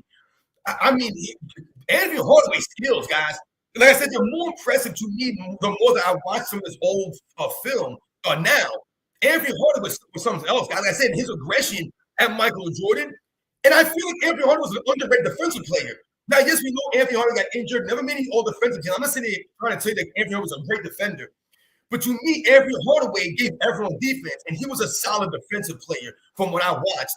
So to me, Anthony Hardaway is really a big what if in the history of the game, because a lot of you guys know Anthony Hardaway, to me, had the potential to be a top 3 or top 5 player of all time. I think he really did, guys. I don't think that's a stress to say, because if we look at the overall game, like I said, the defense would have been maybe a question against him, like the Kobe Bryant, let's say, maybe, their comparisons. But Anthony Hardaway, man, my goodness gracious, man, it's just really insane. Some of these he's doing. I said, go watch some of Anthony Hardaway stuff and look at how he attacked and go after Michael Jordan. No fear from Anthony Hardaway, man. No fear. Much respect to him. Remember, Michael Jordan wore Anthony Hardaway sneakers in 1995 in the playoffs, guys. He wore Penny Hardaway sneakers. You never saw Michael do it with anybody else, but he wore them pennies, man, in 95 because he respected Anthony Hardaway, man. He knew about the skills of Penny Hardaway. So much respect to Penny Hardaway, man. And thank you for you guys for bringing him up and mentioning him, because like I said, I don't remember seeing him on that top 100 list. But if you have McGrady on there, how do you not have Anthony Hardaway? I think to me, Anthony Hardaway is the greater what if than Tracy McGrady was. You heard people talk about Tracy McGrady's lack of work ethic, his lack of practice mentality. He didn't want to work like that. Tracy McGrady was one of those guys where he thought he was going to get by on athleticism alone. And by all accounts, he did for a large part of his career. But that's what separated him from someone like Kobe Bryant. Kobe Bryant never rested on his laurels, never rested on the skills or the God-given abilities that he was blessed with. He never rested on these things. He continued to work hard. He continued to push himself. Why? Because the bar he set was Michael Jordan. The man set the bar. So Kobe was trying to get to that bar. I don't know what Tracy McGrady was interested in. I don't know what he was chasing. I don't know what he was playing for. But he wasn't playing to maximize his career. He wasn't playing to be the greatest player of all time, was he? He really wasn't. Because even Jeff Van Gundy, I told you, Jeff Van Gundy said that Tracy McGrady, he could never get Tracy McGrady to really get into practice like that and work like that. That's a knock on Tracy McGrady. But he's going to try to rewrite history all these years later and say, oh, you replaced me with Kobe. I don't carry the Lakers. No, you don't carry the Lakers. You don't do a damn thing because there's no evidence that shows that you would. Shaq would be carrying you. If McGrady played with Shaq, then you would say that Tracy McGrady's the next Scottie Pippen, right? Gilbert Arenas, he's the next Scottie Pippen. Soft ass Gilbert Arenas, man. That's how I throw that in there. Yo, shout out to my man Lou. That's right. Joel Embiid was not that dude, man. I'm telling you right now. He's too soft. He's just too soft, guys. He just will not be able to go against someone like Dennis Rodman. Like I said, I don't want to hear about Jordan B. size because the size is not going to matter when you're going against someone that has the strength of a Dennis Rodman, but also has the savvy of a Dennis Rodman and the skills of a Dennis Rodman. For boxing out the defensive ability of Dennis Rodman, come on, man. Like I said, he'd have Joel Embiid, man, out there crying and moaning, looking for a sub, looking to sit down. He's going to go manage against someone like Dennis Rodman, man, who just keep bringing it to him night in and night out. He wouldn't be. I mean, the thing about those eras is that every night Joel Embiid's going to have to bring it. Every night you're going to have to bring it against Brad Daugherty or Robert Parrish or Shaquille O'Neal or Dikembe Mutombo or Hakeem Olajuwon or Patrick Ewing or Mark Eaton or Rick Smits, Ronnie Cycli. Like, you're going to have to bring it every single night at that position in the 90s, guys. You have to bring it. And Joel Embiid wouldn't be able to bring it. Yes, Hip Hop Fresh Forever. Kevin McHale was in the top 100. I do not remember, forgive me, I do not remember where Kevin McHale was ranked, but he was in the top 100. Shout out to Kevin McHale, man. Once again, another great big man from back in them days, man. You know, like I said, I would love to see some of these guys go against some of those dudes. Now, when we talk about the Kobe Bryant thing and having him ranked 11, it's really sad to me because, like I said, I don't know how you put Steph above him. Some of these other guys, you know, we can go back and forth. I was listening to some of Scabs live earlier, and he said that he doesn't understand. He doesn't see Larry Bird or Magic Johnson above Kobe Bryant. Now, to me, I have Magic Johnson and Larry Bird in my top five. My top five is Michael Jordan, Will Chamberlain, Kobe Bryant, Magic Johnson, Larry Bird. That's where I would have my top five at. Once again, guys, this is not like a definitive top 10, 1 through 10. And, you know, I'm trying to give you guys here. Like I said, I'm not really thought about a top 10 up until I started doing videos on YouTube. It was always to me Michael Jordan and everyone else after that. So the rankings were never important. To me, it's more about who's worthy to be in those conversations. And to me, a lot of the guys that I think about, I thought they were worthy to be in the top 10. The guys I had, the Dr. J's, the Jerry West, like I said, the Magic Johnson, the Larry Birds, the Bill Russells, the Tim Duncan, the Kobe Bryants. To me, those guys are worthy to be in the conversation. And I told you guys, I know it's not easy to be or to give a top 100 list. I understand it's not easy. So as far as the Bleacher Report goes and their top 100, I get that. I'm not knocking them as far as the 100. But when you talk about those top 20 players that I read off, to me, that's a lot easier to think of. Now, it's not saying it's easy, but it's easier than a top 100, okay? Because you're starting to get into a lot of these players that are forgotten. And, you know, you really have to do your homework and do some research for a top 100 list. There's a lot of great players that makes history. But when we look at some of these people on this list, to me, some of this stuff I thought was already common knowledge that we were kind of done debating. So we were done debating this stuff. I just don't see how LeBron James is above Larry Bird. Where and when? I just don't see it. I don't know, guys. It's amazing to me that they would have LeBron James above Larry Bird. When did LeBron James come above Larry Bird? I don't understand. Yo, Chip Ferguson, you be good, man. Yo, thank you all you guys for continuing to come through, man. Like I said, it means a lot. I don't understand. That's right, DC, they had Jokic ranked above David Robinson. I talked about that in my video. My thing would look, listen, you guys know I'm about to call Jokic, man. I feel like he's a great player, right? I've done videos on this. We've gone back and forth. Me and Scab have gone back. Me and Scab have heated conversations, heated debates. You guys have seen that on the lives. We've gone back and forth big time with Nikola Jokic. To me, Nikola Jokic is a part of his, or a victim of the era he plays in, right? He's a victim of his era. So to me, there's no way I could put him above David Robinson simply because he didn't go against the competition of David Robinson. So when they want to talk about the MVPs and Nikola Jokic won, and he led the team to a championship, I get all of that. But I'm telling you guys right now, if David Robinson is playing in this weak, soft-ass era of NBA, like Nikola Jokic has been over the last 5 years or so, David Robinson would look a lot greater than he was. But David Robinson's going against Patrick Ewing. He's going against Hakeem Olajuwon, right? He's going against, a lot of these great players night in and night out, guys, right? The competition at that position was much more stiffer. Like, as I just mentioned, the Brad Daughertys, the Robert Parishes, right? The Shaquille O'Neals, the Mutombos, the Mornings, the Mark Eatons, the Ronnie Cyclis, the Rick Smits of the world. Like, these guys were just formidable. But not only were they formidable, they were tough. So every night you're getting banged on, you're getting hit, you're getting fouled hard. And every night, these guys kept coming back. They kept coming back for more. These guys, they would not be able to keep coming back. You know what I'm saying? They wouldn't be able to do it. Think about David Robinson running up and down the court. Running up and down the court. I mean, the guy was like a gazelle out there. To me, David Robinson, maybe after Will Chamberlain, you could argue he might be the most athletic center in the history of the game. What he could do, his recovery, his reaction time. That's why I tell you guys, Hakeem Olajuwon, what he did to David Robinson, he used David Robinson's athleticism and aggression against him. It backfired against David Robinson in that series in '95 because he had David Robinson jumping up in the air with a pump face, right? The dream shake. He had David Robinson on stage because David Robinson's aggression, his athleticism, he was trying to block everything, trying to be everywhere. But you can't do that all the time. And Hakeem Olajuwon used that masterfully against David Robinson. A lot of us have played basketball in the streets. And a lot of times you understand that the harder defenders to play against are not always necessarily the more athletic guys or the bigger guys or the guys that are just, like I said, that aggressive like that. Sometimes the harder defenders to go against are the guys that play more fundamentally sound defensive basketball. So when you think about someone like Joe Dumars, for example, a guy who wasn't necessarily a crazy athlete, a guy who didn't rely on athleticism to play defense or to play his game.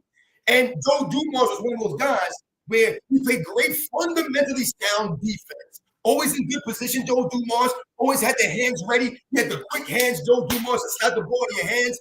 Great position defender. Wasn't flashy, right? But he got the job done because of the fundamentals that he played on the defensive end. He was a solid defender. It's hard to pump fake Joe Dumars and fake him out. It's not easy to do those things. But sometimes when guys are aggressive on the defensive end, you can head fake them, you can jab step them, and they're going to go. They're going to react, right? Because they're aggressive on defense. They have that athleticism. And sometimes they think that they're going to be able to recover and slide back. So to me, Nikola Jokic is a victim of his era. When your stiffest competition is Joel Embiid, I just can't do it. I just can't do it, guys. You know what I'm saying? I mean, think about Shaquille O'Neal, guys. Shaquille O'Neal, right, did not even win an MVP in the 90s. Shaquille O'Neal played in the NBA, guys, in the 90s, right? Came in the 1992-93 season. That was his first season in the NBA. He did not win the MVP any of those years in the 90s, guys. No years. Why is that? Why? Why was Shaquille O'Neal the most dominant center in the 90s? Because of the competition. That's why. When Hakeem Olajuwon got old, when David Robinson got old, when all these guys were getting old and leaving, retiring, Patrick Ewing, right? Brad Daugherty, Robert Parrish, all the great big men. Moses Malone is gone, right? Everyone's gone now in the league. Everyone's old now. When all those guys started phasing out, then Shaquille O'Neal started to dominate, guys, like we all know. And that's not going to Shaq, but those are the facts, man. You know what I'm saying? That's just the facts, guys. I'm confused here with Kobe Bryant, though, like I said, and not being in the top 10. To me, he's easily a top 10 player. Just like I said, it's baffling to me. The other thing that I saw here, when you guys talk about Nikola Jokic and we're talking about the centers, like I said, you're a serious competition, Joel Embiid. I'm not impressed with that. There's nothing impressive. You're going to Nikola Jokic beat Bam Adebayo in the finals. Bam Adebayo? What do you want me to say to that? And Bam Adebayo, I'm not knocking him. The dude's 6'8". Come on, man. He plays center in this league. Just what I'm saying. These guys are undersized in this era. Bam Adebayo ain't playing center in the 90s, guys. He ain't playing center. I mean, my goodness. It's insane to me. Really insane. I mean, Shaq is great, and I know I'm all over the place with some of this stuff, guys, but I keep thinking, I see some of the things you guys are writing. I mean, but remember, Shaq often had problems with guys that played stiff defense like that, man. He had problems with Dennis Rodman, right? Dennis Rodman getting problems. He had problems with Ben Wallace, right? Ben Wallace getting problems, right? And Ben Wallace wasn't the tallest or biggest guy out there, but Ben Wallace was stout. He was like a brick wall, Ben Wallace, and he was aggressive, right? And he was tough, man, Ben Wallace. So, he gave someone like that problems. You think that Ben Wallace not going to give Nikola Jokic problems if he's giving Shaquille O'Neal problems? And Ben Wallace was a really good athlete, and he's very strong, an excellent rebound, a really good shot blocker. You're going to have to earn it against someone like Ben Wallace. You have to earn it against him. You guys, what I'm saying? You guys know DC, Ben Wallace is a center. He's not. With this rule they have as centers. I remember Colin Cowherd knocking the 92 Dream Team. He was saying that the big men of the Dream Team this past iteration, a couple summers ago, he said that their big men were better than the big men of the 92 Dream Team. And I started laughing. And you're sitting there telling me Anthony Davis, Joel Embiid, and Bam Adebayo are better than David Robinson, Karl Malone, Patrick Ewing, and Charles Barkley? What reality are you living in here? Karl Malone would destroy Bam Adebayo, guys. I mean, he would destroy him. He just would. And I'm not exaggerating this because I watched the guys in the 90s. I'm telling you this because of the competition that they went against. Karl Malone was stout. The dude never missed games. He was tough as nails, and he was strong. He was durable. Like I said, he was an elite two-way player, Karl Malone, man. The guy could give it to you on the offensive end, and he could play defense down low. Bam Adebayo's not moving Karl Malone, not moving him. And he can't rebound like Karl Malone. When we talk about someone like, I'm losing my train of thought there. That was they talking about. Oh, the Bam Adebayo thing. When we're talking about some of these guys, like I said, that were doing what they were doing at that level. Like I said, how were those guys on the Dream Team greater than Patrick Ewing? And I saw someone put in the chat that Patrick Ewing was a bum. RT the brand. Make a video about it. I dare you. The funny thing about someone like saying Patrick Ewing was a bum is, here's the thing about this. There was a season, guys, in 1990 when Patrick Ewing, I think, averaged like 4 blocks a game for the season, right? And did not even get a block title that season. But why didn't he get a block title when he averaged 4 blocks a game in the season? Because Hakeem Olajuwon averaged like 4.5 blocks that season, guys. I want you guys to understand something. If Patrick Ewing played from 2010 to now, like he was in the NBA from 2010 to 2025, right? He would have probably 6 all defensive player of the year awards, guys. Rudy Gobert has 4. Rudy Gobert can't shine Patrick Ewing's shoes, guys. Can't shine his shoes. All right. So once again, we talk about Patrick Ewing and we look at his resume, and you'll say, "Oh, Patrick Ewing never had winning MVPs. Patrick Ewing never won a championship. Patrick Ewing didn't ain't defensive player of the year awards. Patrick Ewing wasn't even on that many all defensive teams." When we think about it like that, and you look at the resume, this is why I can tell you guys the resume on paper doesn't tell you the whole story. Okay? Because why would Patrick Ewing not have MVPs? Why didn't he win Defensive Player of the Year award? Right? Why was he on all those all defensive teams, like someone like Hakeem Olajuwon or someone like a David Robinson or some of the other guys?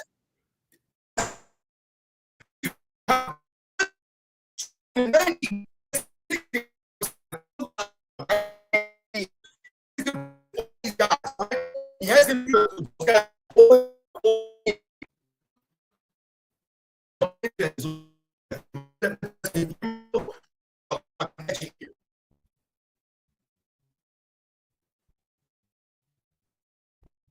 the hell's going on here?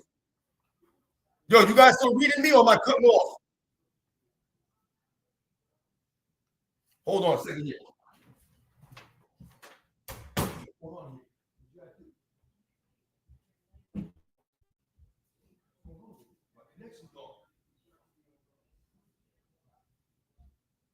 Yeah.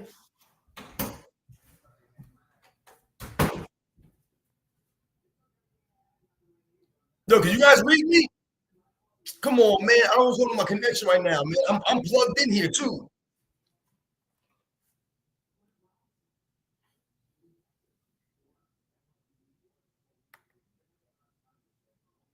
Shoot, man. Of course, I can't stand this stuff, man. Still be killing me, man. Still be killing me.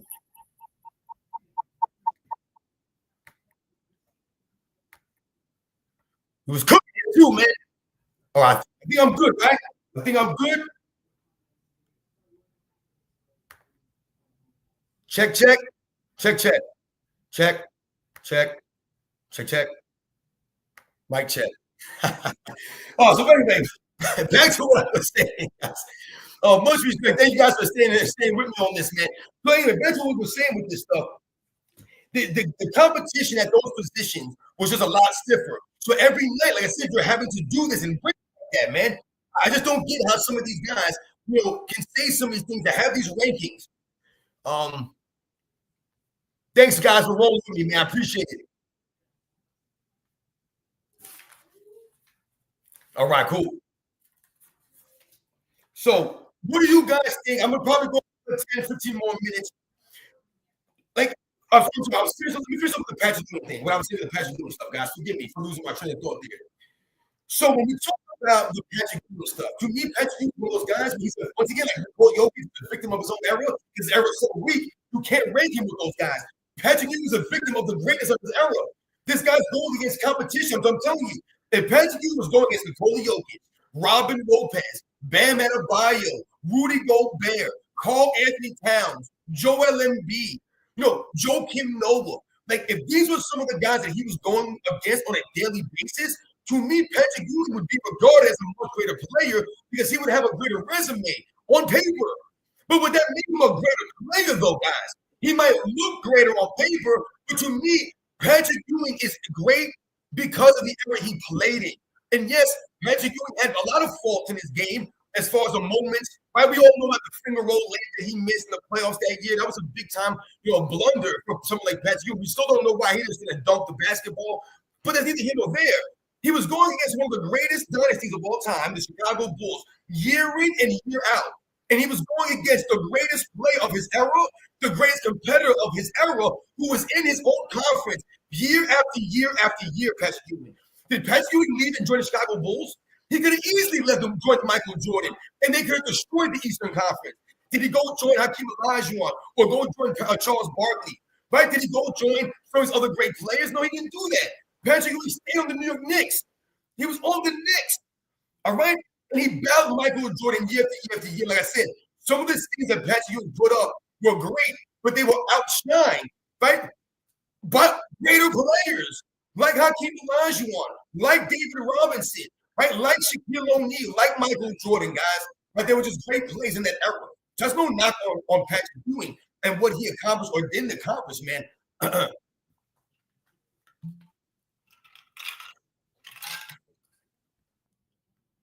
My man, Autism Boy, G24Ds, what's up? Yeah, he should have dunked it. He should have dunked it, man. Autism Boy, what's up, man? The Autism Boy Cottage 81. Was Patrick Ewing better than Scottie Pippen? Absolutely. See, my problem with the Scottie Pippen stuff versus Patrick Ewing, let's say, is I keep telling you guys, right? I tell people all the time, Scottie Pippen was never the leader of a team. He wasn't a leader of a team like Patrick Ewing. When you think about some of these players, Reggie Miller, Patrick Ewing, the Karl Malones, the John Stocktons, the Clyde Drexlers, like, the Hakeem Olajuwons, the Jordans, right? The Charles Barkley. These were leaders of teams. Leaders of teams. They had lead teams, night in and night out. The game plans were going against them night in and night out. And I'm not saying the teams in a game plan for Scottie Pippen to a degree, but there wasn't game plan against him or for him like Patrick Ewing, because Patrick Ewing was the main guy. So he's getting most of the attention in the game plan. Is he not? Not Scottie Pippen. You think that teams are coming into the game against the Chicago Bulls and like, yo, listen, we really got to stop Scottie Pippen. We'll let Jordan do whatever he's going to do, but we got to limit Scottie Pippen and stuff. Now, don't get me wrong. There were many times where teams looked at it as, listen, we can't stop Jordan. Let's try to stop everybody else. I get all that stuff. But the game plan is still the number one person on the game plan is Michael Jordan, guys, because everything comes off Michael Jordan. Everything. That's the way it goes. That's right. Exactly. Classic basketball DVDs. So to answer your question, Autism Boy Cottage, I'm going to take Patrick Ewing over Scottie Pippen. Okay, so like if Patrick Ewing left the New York Knicks, let's say, right? And let's say that there was a trade, right? Patrick Ewing demands a trade. I love New York. I'm not playing on this team anymore. I can't win with John Starks. I can't win with Charles Oakley. I can't win with this guy. I can't win with that guy, right? It's 1990, right? The season just ended. All of a sudden, Scottie Pippen in 1989, remember, he got elbowed in the head. He got elbowed in game 6, guys, by Bill Laimbeer. Played 2 minutes, never came back. Bulls lost game 6. Then in 1990, right, Scottie Pippen a migraine game, scored 2 points, and played like 40 minutes in game 7. Did nothing for Michael Jordan. So if Michael Jordan would have went to the Bulls management and said, yo, I can't win with Scottie Pippen. I can't win with Horace Grant. I can't win with these guys. We need a trade. Come on, we need to do something. And Patrick Ewing said, yo, I can't win in New York. I can't win with these guys. I want out of here, right? Because you just keep losing. And Patrick Ewing and Michael Jordan ended up on the same team. Patrick Ewing came to the Knicks for a trade. Scottie Pippen, Horace Grant for Patrick Ewing, right? Because you figure at that time, Patrick Ewing was a much greater superstar than Scottie Pippen, Horace Grant in 1990. So now you have Patrick Ewing and Michael Jordan on the New York Knicks, right? On the Chicago Bulls. Does anyone think that Chicago Bulls are not going to be good now because they lost Scottie Pippen for Patrick Ewing?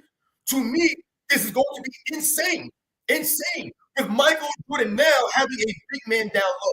Now, don't get me wrong. The dynamic between Michael Jordan and Scottie Pippen, to me, is very unique dynamic. But would Michael Jordan have to push Patrick Ewing in practice the way he had to push Scottie Pippen, or develop Patrick Ewing the way they had to develop Scottie Pippen? To me, Patrick Ewing would have came in and been ready to go. They would have been ready to go. You know what I'm saying? Like, this is what I'm seeing. The Scottie Pippen dynamic, he had to wait for this guy. He was mentally weak, Scottie Pippen. Patrick Ewing was tough. He had grit, Patrick Ewing. He had heart. Scottie Pippen had no heart when he came in the league. He had no grit. You know what I'm saying? Pause there, guys.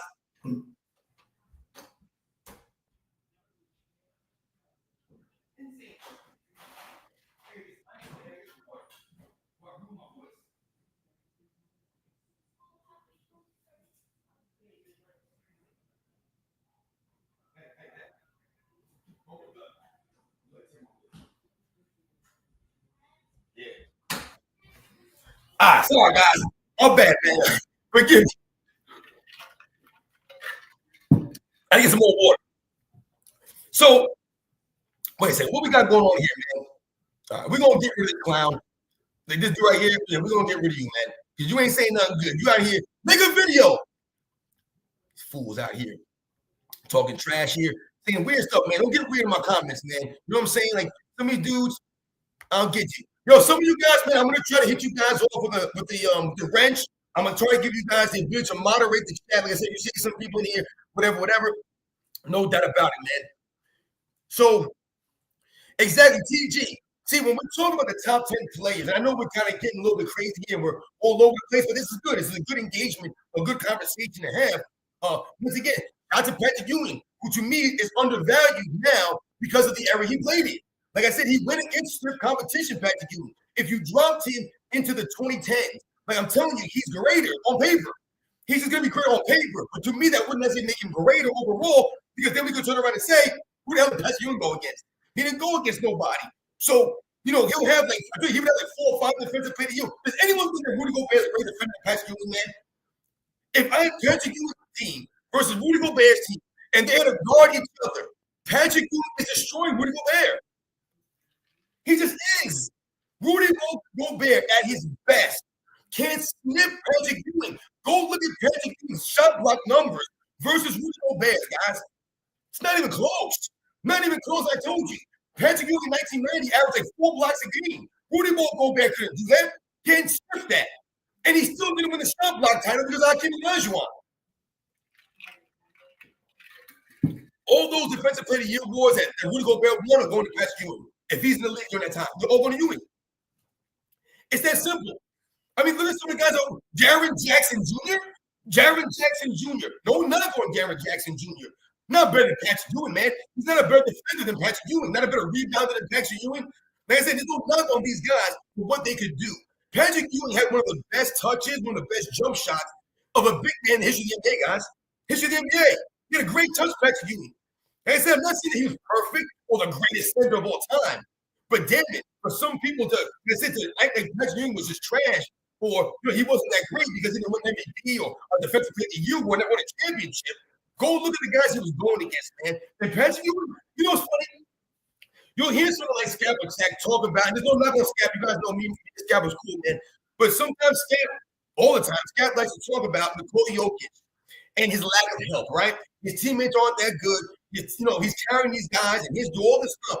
Please tell me the great players that Patrick Ewing was playing with. And I'm not saying that Charles Oakley wasn't really good or John Starks wasn't a good player. Anthony Mason, these are good players, guys. Good players. But these are not greats, all-time greats that Patrick Ewing was playing with. He wasn't playing with a whole stacked team of great players. Mark Jackson, a good player, man. I like Mark Jackson. Really good point guard. Really great passer, Mark Jackson. But it's not John Stockton. It's not Gary Payton. It's not Kevin Johnson. He just wasn't that guy. I mean, he wasn't even Terry Porter to me. Those guys were a little bit better. So I mean, I think Tom Perry wasn't playing with some stacked roster and he was choking it up in the playoffs or underperforming, based off of the talent he had. The New York Knicks, by all means, by all accounts, were overachieving to some degree when you look at their personnel, but you look at the way that they played the game. They played great team basketball. They were well coached. You had Pat Riley there in the early 90s, and then you had Jeff Van Gundy in the late 90s. Those are two excellent coaches, right? So the Knicks were very well coached. And the cool thing about Pat Riley, the great thing about Pat Riley, the mind of Pat Riley and like a lot of coaches back then, they coached their teams based off the personnel they had. So they weren't going to try to make their team play a certain play style if they didn't have the personnel to play that play style. What do we get now? Everyone thinks that they can play the same play style. It doesn't make any sense. If I'm missing you guys, my fault. I'm missing you guys, super man. Damn. My man, Rise Above Anything was good, and let's roll, champ. Those rankings are atrocious. Much respect to Rise Above Anything, who's always coming through the live streams. It means a lot, man. That means a lot for real. Yeah, I don't understand what the deal with the rankings are. And like we went over some of these things, I said to have Dr. J number 20 to me was really, it's sad. It's sad. It really is. I feel like, damn, Dr. J, man, that dude's iconic. What he meant to the game, to me, I told you guys, Mount Rushmore player, Dr. J, to me, based off of the icon and what he meant to the game. So I don't know how Dr. J is number 20, below someone like Nikola Jokic, below Steph Curry, below Dirk Nowitzki, Dr. J. I don't think I've ever heard this before. I think I've never heard that. I'm not putting Shaq over Dr. J. I just can't do it, guys. Some of these guys that were over Dr. J to me, I don't know about it, man. Kevin Durant above Dr. J? Kevin Durant's not above Dr. J. There's no reality in the world. Only in the Matrix is he above Dr. J. Only in the Matrix. It's the only way. That's right, my man Urshad. P. Henry Primetime. My man, Primetime Henry was good. A true supporter, man. Member for 14 months. That's legit right there. I'm sick of these fools lying on Jordan Kobe. Exactly. It's all lies. This is all they got left now. All they got left now is lies and the narrative. But that's why channels like mine and others are out here to set the record straight, man. And we're standing up. And you guys are standing up with us, man. So much respect, man. We have to hold the standard. And we must continue to represent and respect the history of the game. Like, you're not honoring the history of the game by having someone like Dr. J number 20. That's not honoring the game. Have Kobe Bryant under Steph Curry. You're not honoring the game. All right? You're just not doing it. To have LeBron James number 2 on this list is not honoring the game because LeBron James did not honor the game. Yo, shout out to ugly ass N-word TV. Shout out to you for coming through. Them having LeBron James on that new list and Kobe 11 is outright disrespectful. Love your channel, man. Stop the lies, stop the narratives. Thank you very much, ugly ass TV. I really appreciate you coming through. And that's a big problem for a lot of people. LeBron James ain't number 2 all time, y'all. He ain't. He's not that dude. He just isn't. So what are we doing here? It's almost like when you look at the list and you see LeBron James number 2, you don't even want to look at the rest of the list. You're done. You're done looking at the list. Oh, Michael Jordan, okay. Then LeBron James, and you're done. You're like, I'm done. It's over. I'm out of here. It's over. That's essentially what we're doing here. That's how I look at this list. Doesn't make any sense. Like I said, some of stuff to me, I thought was common sense. I thought we'd already come to agreement on some of this stuff. LeBron James above Larry Bird. When was this discussion had? When was this debate had that LeBron James passed Larry Bird? Can someone tell me when LeBron James became better than Magic Johnson or greater than Magic Johnson? I'll take Magic Johnson all day, every day over LeBron James, guys. Those are just the facts for me, man. That's not even a question. I don't even think about this. When did LeBron James become greater than Bill Russell? When did LeBron James become greater than Will Chamberlain? Like I said, give me Will Chamberlain's led team versus LeBron James' led team. I'll take Will Chamberlain's team, guys. I just don't believe in LeBron James like that. I just don't. He's had many, many times and instances to show us what he could do, and the man continues to climb more for help, continue to make excuses. I'm not respecting that, man. Yo, some of my man Stevie J was good. Back then, the 90s had great role players. Exactly. I mean, if you think about the 92 Dream Team, guys, you think about the 92 Dream Team, and you think about some of the players that didn't make that roster, Isaiah Thomas, right? Some of those guys that were on the roster. That shows you how deep the 90s was, guys, because there were a lot of guys that could have made that roster that didn't. You look at the Dream Team 2. Remember the Dream Team 2 that came a couple years later? in I think the Pan American Games or whatever, the FIBA Games, whatever it was. The Dream Team 2 had Shaquille O'Neal on it. Guys like Gary Payton, I think Reggie Miller was on that team. I'm trying to remember some of the guys that was on the team. But it just really, I think Kevin Johnson, it just really shows you the versatility of that time, of that era, and the depth, like my man Stevie J said, of that era. The role players in the 90s, they were really good because they understood their roles, right? And the great players allowed these guys to be good, great at those roles, man. We talk about some of the six men of that era, the Detlef Schrempf, the Ricky Pierce, Kevin McHale, some of these guys that were winning some of these 6 minute years back in the 80s and the 90s. These guys were effective, man. Like I said, they had skills and they were really masters of their roles. They really knew what to do. And like I said, the cohesion of a lot of these teams, the systems that they ran, right? The unselfish play of a lot of these guys is part of the reason why the game was so beautiful, so balanced.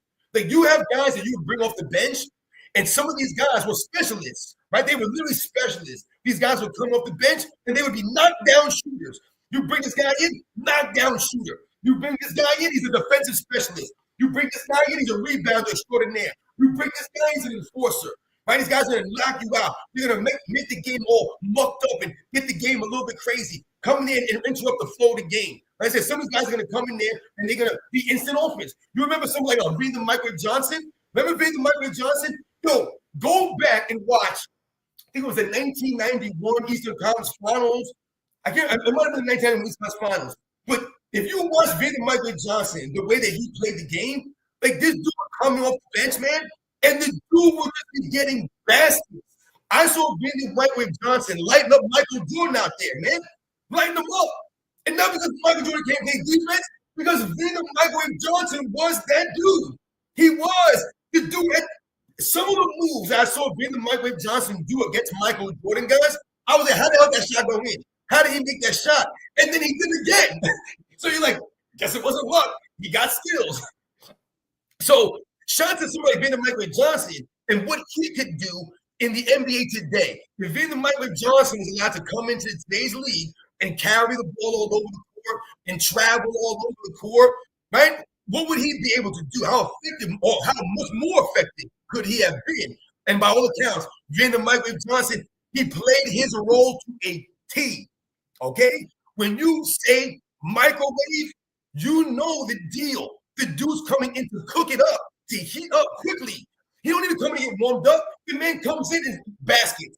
Just baskets. This is what these guys did. So when you think about some of this stuff, man, like I said, what these guys could do, even the role players could come in and give you the business. And why is that, guys? Because the role players played with fundamentals. You guys understand? They have the fundamentals, a lot of these guys. Because that's the only way you were going to get in the league. You had to have the fundamentals. It wasn't about just your athleticism. You had to have some of the fundamentals to go along with the field. Yo, shout out to my man G24Ds for putting the 92, the Dream Team 2 roster on here. Dominique Wilkins, Shaq, Kemp, Derek Coleman, Dan Marley, Mark Price, Joe Dumars, Steve Smith, Reggie Miller, Alonzo Mourning, Larry Johnson, man. Are you kidding me right now? And that's like supposing the lead team, right? The second dream team. And I don't knock on those guys. I mean, look at those names. Now, I'm not sure if Dominique Wilkins was injured when the 1992 Dream Team came out. I don't remember why he was on that team. Not saying that he was snubbed or it was disrespecting to have Dominique Wilkins on there, but easy Dominique Wilkins could have been on the 92 Dream Team, but he wasn't on that team. But you have Dominique Wilkins, Shaq. We all know that Shaq was still in college when the 92 Dream Team came, and they chose Christian Laettner and Shaquille O'Neal. Now, anyone that remembers that point in time, Christian Laettner was that guy. He was. Not saying he was greater than Shaquille O'Neal or any of that stuff, but at that time, Christian Laettner was that dude. Because Christian Laettner was seen as a winner. He was seen as a much better team player. And that's really what it came down to. Shaq was more of a, ready, look at me type player at that time. He had the hype, Shaquille O'Neal. Like, Shaquille O'Neal college. The dude was insane. Some of the things he was doing. But Christian Laettner was that guy. And they brought Christian Laettner in, like I said, to fit more so the team chemistry. They didn't need Shaq and his personality, his side. They didn't need Shaq. You had Karl Malone. You had Charles Barkley. You had David Robinson, right? You had Patrick Ewing. You didn't need Shaquille O'Neal. You didn't need him. Especially, like I said, it was college kid Shaquille O'Neal. So you have Shaquille O'Neal on that team. You have Sean Kemp on that team. Derek Coleman, who's a forgotten star, who had some, has some personal issues, had some problems, which really hindered his career. But look at Shaq again, Marley, another slow, unathletic white guy that Michael could have competed against. Shout out to Dan Marley, who played a lot of grit, man. Mark Price, another slow, unathletic white guy that Michael would have played against. To me, Mark Price is easily a Hall of Famer if he doesn't have the injuries that cut his career kind of short and really inhibited him from maximizing the rest of his career. But when we think about someone like Mark Price, let's keep going down this road here. We think about someone like Mark Price, guys. Mark Price is one of those guys like Patrick Ewing, where Mark Price doesn't have all the accolades, right? Doesn't have all the hype, all the stats necessarily, or any awards of some of the great point guards. But once again, why is that? Because of the great point guards that competed in the era that Mark Price played in. So Mark Price is going against the Magic Johnsons, the Kevin Johnsons, the John Stocktons, the Gary Paytons, right? The Isaiah Thomases. These are the guys in the NBA, right? When Mark Price was playing the game. He's going against guys like Terry Porter, right? He's going against Tim Hardaway. He's going against these guys. So we're talking about the competition in the 80s and the 90s when Mark Price was playing the game. Mark Price was a knockdown shooter, guys. When you talk about knockdown shooting, Mark Price was literally the definition of a knockdown shooter. The dude was money. I mean, shout out to my man G24Ds. You're right. You got Mark Price in this era. I mean, it's just crazy, guys. It's just crazy. What Mark Price could have done in this kind of era with this kind of freedom, if he was able to dribble the ball this way, if he was able to carry the ball, the way they are now, taking extra steps, take 10 threes a game, this dude Mark Price from the free throw line, money. His shooting, money. So we're talking about his ability to play the game. Mark Price, very underrated player. But why is he underrated? Because the era he played in, right? There were a lot of great point guards that were just better than Mark Price. They were greater than Mark Price. Presley and knock on Mark Price. We're talking about some of the elite point guards in the history of the game, guys. These aren't second-rate guys. These aren't so stars. These are Magic Johnsons, the Gary Paytons, the Isaiah Thomases, right? The John Stocktons. These are some of the great of the greats. Like I said, Kevin Johnson, to me, is an easy Hall of Famer. Should be in the Hall of Fame, but he's not. Tim Hardaway. This was going against, right? So shout out to Mark Price. But yeah, that team was stacked, and that was the way it went. Shout out to all you guys that are coming through, man. Yeah, LeBron James ain't never going to be next to Michael Jordan, behind Michael Jordan. He's never going to be in my top 5, never going to be in my top 10. You guys on that, man. It just doesn't make any sense to me. So I'm going to go for maybe 10 more minutes. I think, some of this top 20 list, it doesn't make any sense. Like I mentioned, James Harden over Allen Iverson. So let's go through a review. Shall we go through a review? Jordan at 1, LeBron at 2, Kareem at 3, Magic 4, Russell 5, Shaq 6, Duncan 7, Bird 8, Wilt 9, Steph 10, Kobe 11, Hakeem 12, KD 13, Oscar Robinson 14, Jerry West 15, Kevin Garnett 16, Nikola Jokic 17, Dirk Nowitzki 18, David Robinson 19, and Dr. J 20.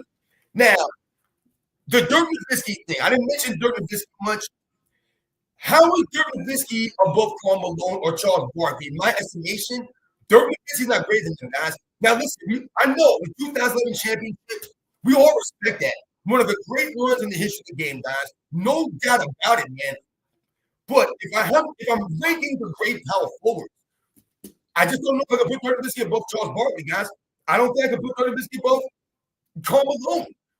I mean, even someone like Bob Pettit, to me, I just don't understand how Bob Pettit's not a top 20, but Dirk Nowitzki is.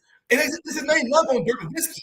Kevin Durant should not be in the top 20 to me. So you need to take him out. I don't know, where I would move Dirk on this list. But to me, not having Charles Barkley in the top 20 is insane. I know that sometimes we forget what some of these guys could do, right? And Charles Barkley is known probably more now for his broadcasting than he is as far as a player, because he's a very dynamic personality. But Charles Barkley, to me, was better than Dirk Nowitzki, guys. Karl Malone was better than Dirk Nowitzki. It's just crazy, man. It's like knock on Dirk Nowitzki. But how are these guys? Charles Barkley's not top 20. Charles Barkley's not top 20. But Kevin Durant is. I don't get that, guys. I just don't know how dirty is about Dr. J. Or like I said, how you don't have Charles Barkley or Karl Malone in the top 20. If you don't both of them, okay, man, whatever. But you don't have either one of those guys in the top 20? No Charles Barkley or Karl Malone? I thought that those guys were certified top 20. That's what I would have thought. You know what I'm saying? I just don't understand this. It doesn't make any sense, guys. You know the deal, man. It's just a weird ranking. Like I said, to have LeBron James, number 2, after what he's done for the league, he tore the league down. He gave us an in-season tournament. He gave us a play-in tournament, right? We have load managing guidelines because of guys like LeBron James. We have these in-season tournaments, the flopping penalties, right? The load managing, all this because of LeBron James in his era. Remember, LeBron James gave us the self-entitlement era. Self-entitlement. That's right. Ruin the All-Star game. Nemo LA. Ruin the All-Star game, right? Because we end up getting that whole, Team LeBron versus Team this. That's trash. That's garbage, man. It doesn't make any sense. What are we doing here? But this is what we're doing. It's just weird.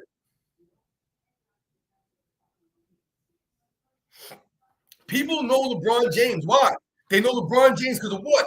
Because he's promoted. That's why they know LeBron James. Don't no one know LeBron James because he's so great. All LeBron James. They know LeBron James because he's promoted. That's why, right? That's the only reason, man. When you look at LeBron James' game, it's whack. It's basic, boring, and bland, man. You know, people talk about how popular LeBron James is. He's so popular that when he goes out of town, he gets booed. You got this weird dude, King Clutch. We gotta get rid of you because you're just saying weird stuff, dude. I don't even understand some of you guys. You guys are weird, man. Weird dudes out here in the chat. When you talk about, what some of these guys do, guys are talking about. He said he has 200 million social media followers across all social media platforms. Yeah, but you guys also realize that there was an article that came out a couple of years ago that talked about how many of these guys' social media followers are bots. They're fake. They're not your fans, guys. That's why you don't see anyone wearing LeBron James sneakers. If you have 200 million followers across all these social media platforms, and you're so well respected, and you're so well loved, then why are you getting booed wherever you go? It doesn't make any sense. Because like I said, when have you ever heard Michael Jordan be booed anywhere? I've never seen anyone, Michael Jordan got booed. This man's in France, he's in Spain, he's in Greece, he's everywhere, and everywhere he goes, he's a Pied Piper. He's a Pied Piper, man. They're all following him. You ever see the people? They're all trying to get camera pictures of Michael Jordan. No one's booing, no one's heckling him. But that's LeBron James. When he goes out to New York, they heckle him, they boo him. He goes to the Super Bowl, and they boo him at the Super Bowl. But 200 million followers across the platforms, they're bots. I tell you guys, look at LeBron James followers. Most of LeBron James supporters, they have no profile pictures, they have no videos of it. They keep telling me I don't know basketball. You can't come to someone's channel and talk trash to them when you're not willing to put yourself on camera and you're not willing to put your picture out there. You can't do it. You come across a coward, man, and someone who's hiding behind the screens, hiding behind the keyboards. Those are LeBron James fans. They're not real people, man. Think about it. If he was that popular, then why is no one ever wearing his sneakers anywhere you go? Why is he getting booed? Why are they vandalizing his murals? Does anyone know? I don't know. Does anyone wear his jersey? I'm on vacation out here, guys. I don't see anyone wearing LeBron James jersey. I see Kobe jerseys. I see Michael Jordan jerseys. I see Steph Curry jerseys. Hell, I even see Kevin Durant jerseys more often than I see LeBron James jerseys. That's just the facts, guys. I said, maybe where I'm living in New York, the New York area, we don't respect him out here, so I guess maybe I don't see that. Maybe where you live, you do see LeBron James jerseys. I don't see them anywhere, guys. I tell you a time, I work in a school, guys, with kids. I don't see anyone wearing LeBron James sneakers, guys. No one. Nobody wearing his sneakers. But when you look on people's feet, and it don't matter what age they are, they could be 2, right? They could be 20, they could be 9, they could be 90. You'll see anybody, everybody rocking the Jordans. So once again, when we talk about, wearing someone's jersey, for example, right? Like I got the Michael Jordan jersey hanging here.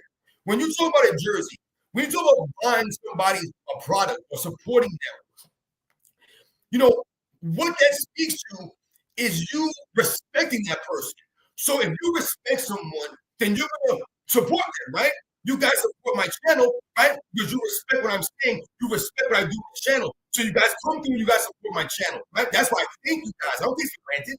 LeBron James takes his fans for granted. He takes that adulation and all that, love he gets. He takes it for granted because he don't care about his own damn fans. But when you talk about wearing someone's jersey, you talk about going in public, right? And wearing someone's jersey. Their name is on the back, right? It ain't my name on the back. That's someone else's name on the back. So if you're wearing someone's jersey, whatever jersey it is, then you have to understand that you're representing that person. And in turn, you're representing yourself. Because what you're trying to say is that person I respect so much, I'm going to wear their name on the back of me. I'm going to represent these people because I respect what they do, right? I like them. I'm going to wear their jersey. So when I see someone wearing a James Harden jersey, for example, I'm embarrassed for that person because in my mind, unless it's a kid, I get it, right? The children, whatever. We can't judge these 10-year-old kids, these 12-year-olds out there, right? But whenever I see a grown-up wearing a James Harden jersey, right? If you're above 20 years old and you wearing a James Harden jersey now, wake the hell up. Please wake up. I saw someone the other day, guys, on the boardwalk out here in Jersey, right? Because we're close to Philadelphia out here in the Jersey Shore. I saw someone wearing a Joel Embiid jersey, and I mentioned this on the live stream a couple of days ago. A Joel Embiid jersey. Would you wear a Joel Embiid jersey? Now, I want you to think about something. Because a lot of people figure what? I spent $200 on an authentic jersey, or I spent $100 on the jersey. You spent some money on the jersey, so you want to wear it, right? So once again, think about this. I'm not spending $100, $200 on an authentic jersey for Joel Embiid, man. This is no freaking way. Why would I do that? I don't respect him, and I would not be proud to have his name on my back. Because the dude's a flapper, he's a crybaby, always playing the victim. The dude cried for an MVP trophy, man. I mean, my goodness, it's insane what Joel Embiid has been allowed to do in his NBA career. And how many games he missed? He ain't there for the people. He ain't there for the fans. Where is he when it matters most? He ain't there. You got somebody with a Joel Embiid jersey, and why? For what? You got and bought that thing. And like I said, not even did you buy it, but now you're putting it on, and you have his name on the back of you, and you're walking around in public with that. In public. If you want to wear it in your home, you want to wear it when you're cutting your grass, then by all means, knock yourself out. But once you step out in public, in the public view, and you have that jersey on you, once again, it sticks to you. If you step out in town with a LeBron James jersey on, with his name on your back, that speaks more about you. I said, if you're a LeBron James supporter, that speaks more to you and what you value in your life, the principles that you hold dear to you. Because I tell you guys all the time, we ultimately, right, levitate or gravitate towards the people that have similar views and values that we hold dearly. And I would never be a supporter of LeBron James because I don't respect his integrity, the class, the honor, and he hasn't earned the respect. He's lost the respect by all accounts. So I'm not wearing his jersey. There are some guys I would never support these guys. Never. I'm not buying LeBron James sneakers. I'm not wearing these sneakers out in camp. I'm not playing basketball in his sneakers. I'm not doing it. All right? So you have to make that decision. You got to look yourself in the mirror and understand, you know what I'm saying, that you're wearing that jersey. You're representing that person. You represent yourself. You're going to go buy a Paul George jersey? You're going to go buy a Damian Lillard jersey? Huh? You going to do that? You're going to get a Damian Lillard jersey? How make you feel good about yourself? Yo, I'm representing Damian Lillard, man. Yeah. It's Dame time. What does that even mean? What does it mean? It means nothing. Dame time is a fake celebration. It's a fake, it's a myth. I'm not wearing Damian Lillard. Yo, shout out, man, Young Easy coming through. Y'all appreciate you, man. Salute to you. Shout out to all you guys, man. This guy says, we got this weird dude over here. What's his name? This guy. What did he say? Kev Smith. Hey, Kev Smith, you a weirdo. He says, Isaiah Thomas used to trash Michael Jordan. What Isaiah Thomas you talking about? What Isaiah Thomas talking about? You must not know who Isaiah Thomas was and what he did in his career. Because Isaiah Thomas didn't make the playoffs until Chuck Daly got there. You guys understand that? He was like LeBron James. Isaiah Thomas had to talk himself up, guys. Like LeBron James. I beat Michael Jordan. I beat Larry Bird. I beat Matt. Did you really? You didn't have Joe Dumars there? Dennis Rodman was on your team. You didn't have Vinny Mike. You just talked about Vinny Mike Johnson and what he could do. You didn't have Vinny Mike Johnson. You didn't have Bill Layton. You guys realize that when Michael Jordan tied the record for most threes in the first half of the 92 NBA Finals, guys, you know who he tied with? He tied with Michael Cooper and Bill Laimbeer. Michael Cooper and Bill Laimbeer. Bill Laimbeer, six threes in the first half of an NBA Finals. But Isaiah Thomas trashed Michael Jordan all by himself. Isaiah Thomas. Isaiah Thomas is a dirtbag, y'all. Great player. No doubt about it. He's a dirtbag human being. Piece of garbage. And he never gives his teammates his just due. Isaiah Thomas is I, me. Just like LeBron James. No, catch me. Ain't no one mad. Give me the facts, you clown. I'm giving you the facts, you fool. You sound ridiculous. Ain't no one mad, dude. You are mad by saying what you said. You're a fool. Go make a video, catch me. I dare you to put your face on camera, make a video, and you tell us Isaiah Thomas trashed Michael Jordan. Because Isaiah Thomas going to Michael Jordan was that Joe Dumars' responsibility, and Dennis Rodman's responsibility. The burden is on them, right? The burden is on them, not on Isaiah Thomas, guys. Isaiah Thomas was a great player, man, but he wasn't doing nothing until Chuck Daly got there. He wasn't doing nothing until he started getting all these players, right? Marcus Wide, they needed all these guys on the team, right? And then they started to win, right? Where was Isaiah Thomas? Didn't even make the playoffs the first couple years in the NBA, guys. Do you guys know that? No one knows that. Michael Jordan did. Every year Michael Jordan on the Bulls, they made the playoffs, man. So Isaiah Thomas can't say that. Can't say that at all. Isaiah Thomas and the Detroit Pistons had to revert to trying to hurt Michael Jordan on the basketball court. We heard them say repeatedly, we were trying to hurt Michael Jordan out there. That's what they were doing. Detroit Pistons, Isaiah Thomas was walking off the court. The dude's a clown, Isaiah Thomas. No integrity. He ain't no real grown man. He ain't no real true competitive sportsmanship. Where's the sportsmanship at, man? You walk off the court after Michael Jordan stood in the court all those years and shook your hand? Isaiah Thomas is classless, guys. Classless. That was not an honorable move at all by Isaiah Thomas, man. So it doesn't make any sense, man. Michael Postel, we all opinions. Like, first of all, learn how to spell, you clown. I don't come here with the opinion crap. These are opinions, man. I'm giving you factual. Listen, opinions are opinions, but you must be able to support your opinion with facts and evidence. I'm giving you guys the facts and the evidence to support it. The Bleacher Report, what do they got? They got nothing but feelings. There's no way Shaq's above Larry Bird. There's no way Shaq is number 6 all time, guys. There's nothing to support this. There is nothing. He's not better than Will Chamberlain, man. That's insane for him to try to make this stretch. There's no way LeBron James number 2 all time. So my man Michael Postel, go make a video, you clown. You fools are in the chat seeing weird stuff. Go make a video about it. Go do that. I dare you. Explain it. You guys can do half the things that I'm talking about, half the stuff I'm talking about. Now I'm giving you guys the facts here. I'm giving you historical perspective, man. You have no idea what I'm talking about because you weren't around for that time period. That's why I love with these guys, man. It doesn't make any sense. They keep telling you about guys in the 80s and 90s. They do never saw play. I saw these guys and I saw the current guys play, so I'm comparing them legitimately. I can do that comparison. You guys can't. You started watching basketball in 2010, but you're trying to tell me about Michael Jordan, Scottie Pippen. It doesn't make any sense that these guys think they know everything. It really doesn't. Well, it's your opinion. It's your opinion. Remember, opinions and opinions are opinions. Not every opinion is created equal, guys. Like I said, a lot of opinions or your opinion needs to be steeped in reality and have facts and evidence to back it up. I've given you a lot of evidence and facts to show you and to highlight. LeBron James ain't close to Michael Jordan. LeBron James ain't better than a lot of these guys that they keep trying to say he is. He ain't above Hakeem Olajuwon. He ain't above Bill Russell. He ain't above Will Chamberlain. He ain't above Kobe Bryant. You know what I'm saying? He ain't above Tim Duncan. He's not above Dr. J. He's not above Larry Bird. I did many videos on this. So once again, I've done like 2 or 3 videos comparing LeBron James and Larry Bird. Can't shine Larry Bird's shoes. They tell me all the time that Larry Bird can't jump. Larry Bird had no skills. Larry Bird was not an athlete. He wasn't that guy, Larry Bird, right? He couldn't do anything, Larry Bird. But somehow, some way, Larry Bird was a greater rebounder than LeBron James. Somehow, some way he was, right? They talk about LeBron James passing. Go watch Larry Bird pass the ball, guys. To me, it was more spectacular. To me, it was more crisp. To me, it was more precision. To me, it was excellent. The offense, the shooting of Larry Bird, do I have to talk about this? The shooting of Larry Bird versus LeBron James? Are we really going to talk about this? No, we're going to talk about this stuff, man. Do we have to talk about the intangibles of LeBron James versus Larry Bird? Not even close. The IQ, Larry Bird. Leadership, Larry Bird. Heart grit, Larry Bird. All day long, man. Toughness, Larry Bird, man. Now, we talk about the defensive end for Larry Bird versus LeBron James. People would always obviously say, oh, LeBron James is a much greater defensive player. And yes, we can agree that LeBron James had the potential to be a much greater defensive player than Larry Bird. Right? He had the athleticism, everything, all the advantages were on LeBron James' side.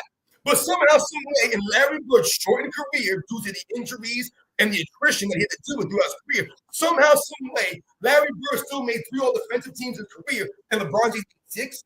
So LeBron James has played twice as long as Larry Bird, but only made 3 more all defensive teams in 22 seasons in a weak defensive era. Remember, Larry Bird played in the 80s, guys, right? Into the early 90s, a much more defensive-minded era, going against elite defenders at those positions, man, and still was able to crack up all defensive teams, man.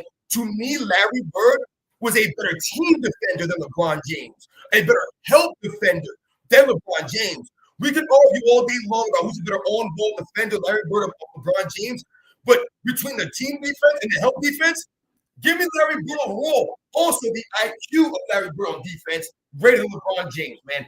It's not even close.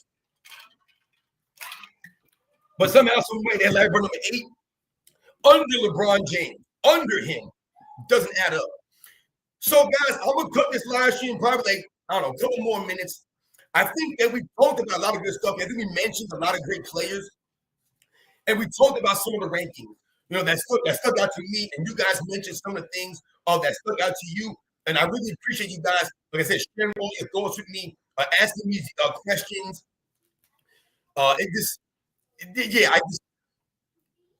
Absolutely, man. He's Larry Bird's better than guys. It's not even close. It's not even close, man. I'm telling you guys right now, Larry Bird would destroy LeBron James because not only did we talk about the on-court game, but let's see what the mentality of Larry Bird versus LeBron James. To me, Larry Bird's mentality is really what separates him from a lot of the great players. His trash talk, like I said, his mindset. LeBron James, he would be shrinking under that. Yes, I'm shrinking from a laptop, guys. Rookie 305.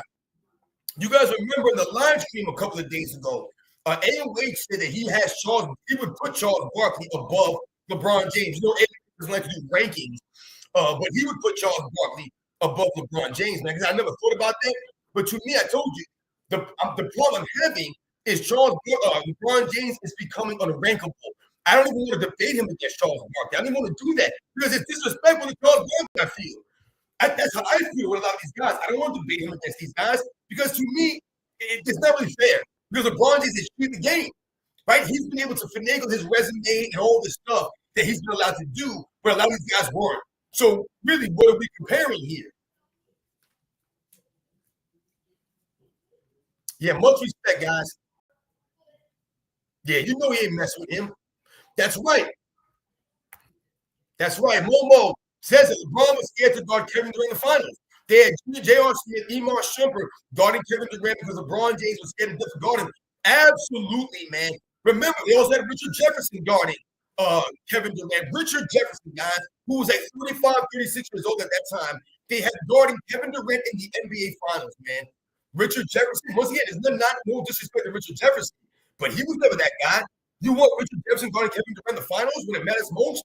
LeBron James was switching screens, ducking the smoke.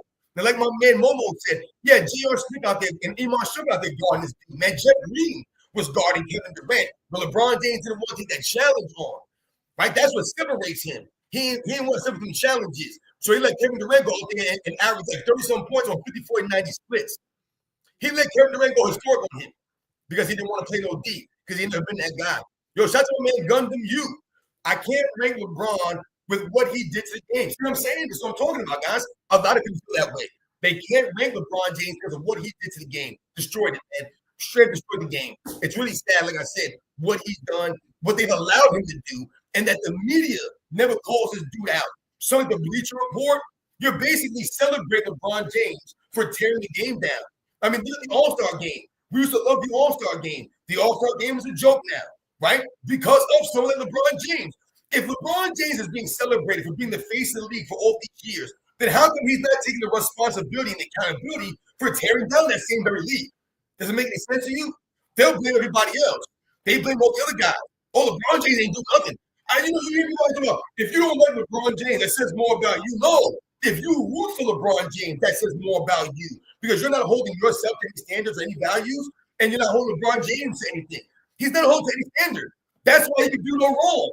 If you're not held to a standard, then you're never wrong, right? He's surrounded by yes men. His fans are all yes men. His fans are like 15 and under. There's an age limit to be a LeBron James fan. You can't be LeBron James being above 25 years old, 30 years old. You can't do it. Because by that time in life, you've already grown up and understood that LeBron James is fake. His career is fake. His manufactured. It's all smoke and mirrors. I told you guys, when you look into the resume, when you call up and you do some, you look into the references. I told you guys, LeBron James' resume is great on paper. So he'll go to a job interview, right? He'll put his resume down the table, slide across the table, and say, hey, I'm here for the interview for the job. He'll give the resume. They'll look at the resume at first glance. They look like, damn, this dude's impressive. Look at this resume. Look what he did. All these accomplishments, all these numbers. You're looking at all this stuff. You're reading the resume, and you're like, damn. And you say, hey, man, hold on a second. Let me just call and check on some of these references that you got here. I'm going to call and check on some of this because we got to do our due diligence, right? This is what someone does when you go apply for a job, right? They check on your references. There's anything to write into the resume. I can tell you guys right now that I own mansion. I have 2 Ferraris at home. Right? I got 3 different women at home waiting for me. But I can tell you, I got $1 million in my bank account. I can do anything I want right now. I can do all kinds of crazy stuff. But if you go and you check up on what I'm saying, you go verify this stuff, you're going to find that I'm lying to you. But I'm fraudulent. And I'm just talking trash. I got none of this stuff. I'm just a commoner, just like you guys, like check, man. You know what I'm saying? So for LeBron James, when you check up on his resume and you go with references, and you find out he got 4 MVPs, but 2 of them were on a super team. He's got 4 champions, but they were all super teams, and 2 of them came in shortened seasons. A bowl championship, right? His teammates had to bail him out in several instances during these championships. He played with a lot of help. He's always playing the victim. He always needs more help. So how can this guy be so great on paper, but damn it, the man always needs help? That's why I would ask him in a job interview. Listen, it says that you're really great here. You have always on the resume, but how come you always need help? You always need help accomplishing the job. Pretty much, you're not qualified for the job then. That's what they're going to come to the conclusion, realizing this guy's not qualified for the job because he needs all the damn help all the damn time. You need someone to hold your hand to complete the mission. It's an actual joke, guys. When there were other great players that were accomplishing the mission, completing the job, without all the excuses made for them, without all this help, without choking it up so many times, without scolding and bumbling over the court. You have somebody here. Look at this, guys. All feelings and emotions because Kobe 11, and then you put 3 laugh line emojis.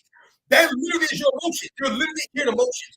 Who are you? Doobie. Once again, look at it. No profile picture. I can't this class, no videos talking basketball. These are LeBron James fans. And he's talking about all these feelings and emotions because of 11. Now, you show me where in my description for this title that we're talking about just Kobe Bryant. Please tell me, Doobie, hey, Doobie. Are you hiding behind the camera, Doobie? Are you hiding behind the keyboard, Doobie? Doobie, go talk to your mom, Doobie. Doobie, what are you doing, Doobie? Don't you have class to go to or something, man? Don't you have something to do? Yeah, I mean, what are you doing here, Doobie? All feelings and emotions. You literally came in here with your feelings and emotions. You must be crying, laughing emoji. I'm going to assume Doobie is 17 years old. Doobie has a girlfriend. Doobie hasn't been outside in a long time. And I'm assuming Doobie never plays sports. Doobie exposed yourself here. You must not know my channel. You come to the wrong place with this stuff, my man, because you look stupid. Kobe 11 is not the only thing we're talking about here. I broke it down. All right? However, we all know if LeBron James was ranked 11th and Kobe Bryant was 2nd, all of you LeBron James fans would have been crying. You guys would have been running around the streets with your Barbie dolls, man. Your LeBron Barbie dolls. You guys would have been up in arms. You guys would have been tearing up your LeBron James bed sheets. Right? You guys would be all crying and moaning, man. Hey, dude, let me ask you a question. Did you vote LeBron James to the All-Star game last year? And he didn't show up for you, did he? No respect for you, Doobie. That's why, because you're a clown, man. Remember that. LeBron James will respect you guys. But you all think people emotional in my chat? You sound insane, dude. You expose yourself. You fool. Please, go sit down somewhere and listen to what I'm saying. Go to the beginning of the live stream and watch the entire 2-hour live stream. And you'll realize that we talk about a lot of players. I spent probably just as much time talking about either Michael Johnson than I did Kobe Bryant in the live stream. You should have taken that comment to Scab's channel. That's what you should have done because you look stupid right here. Boom, cooked.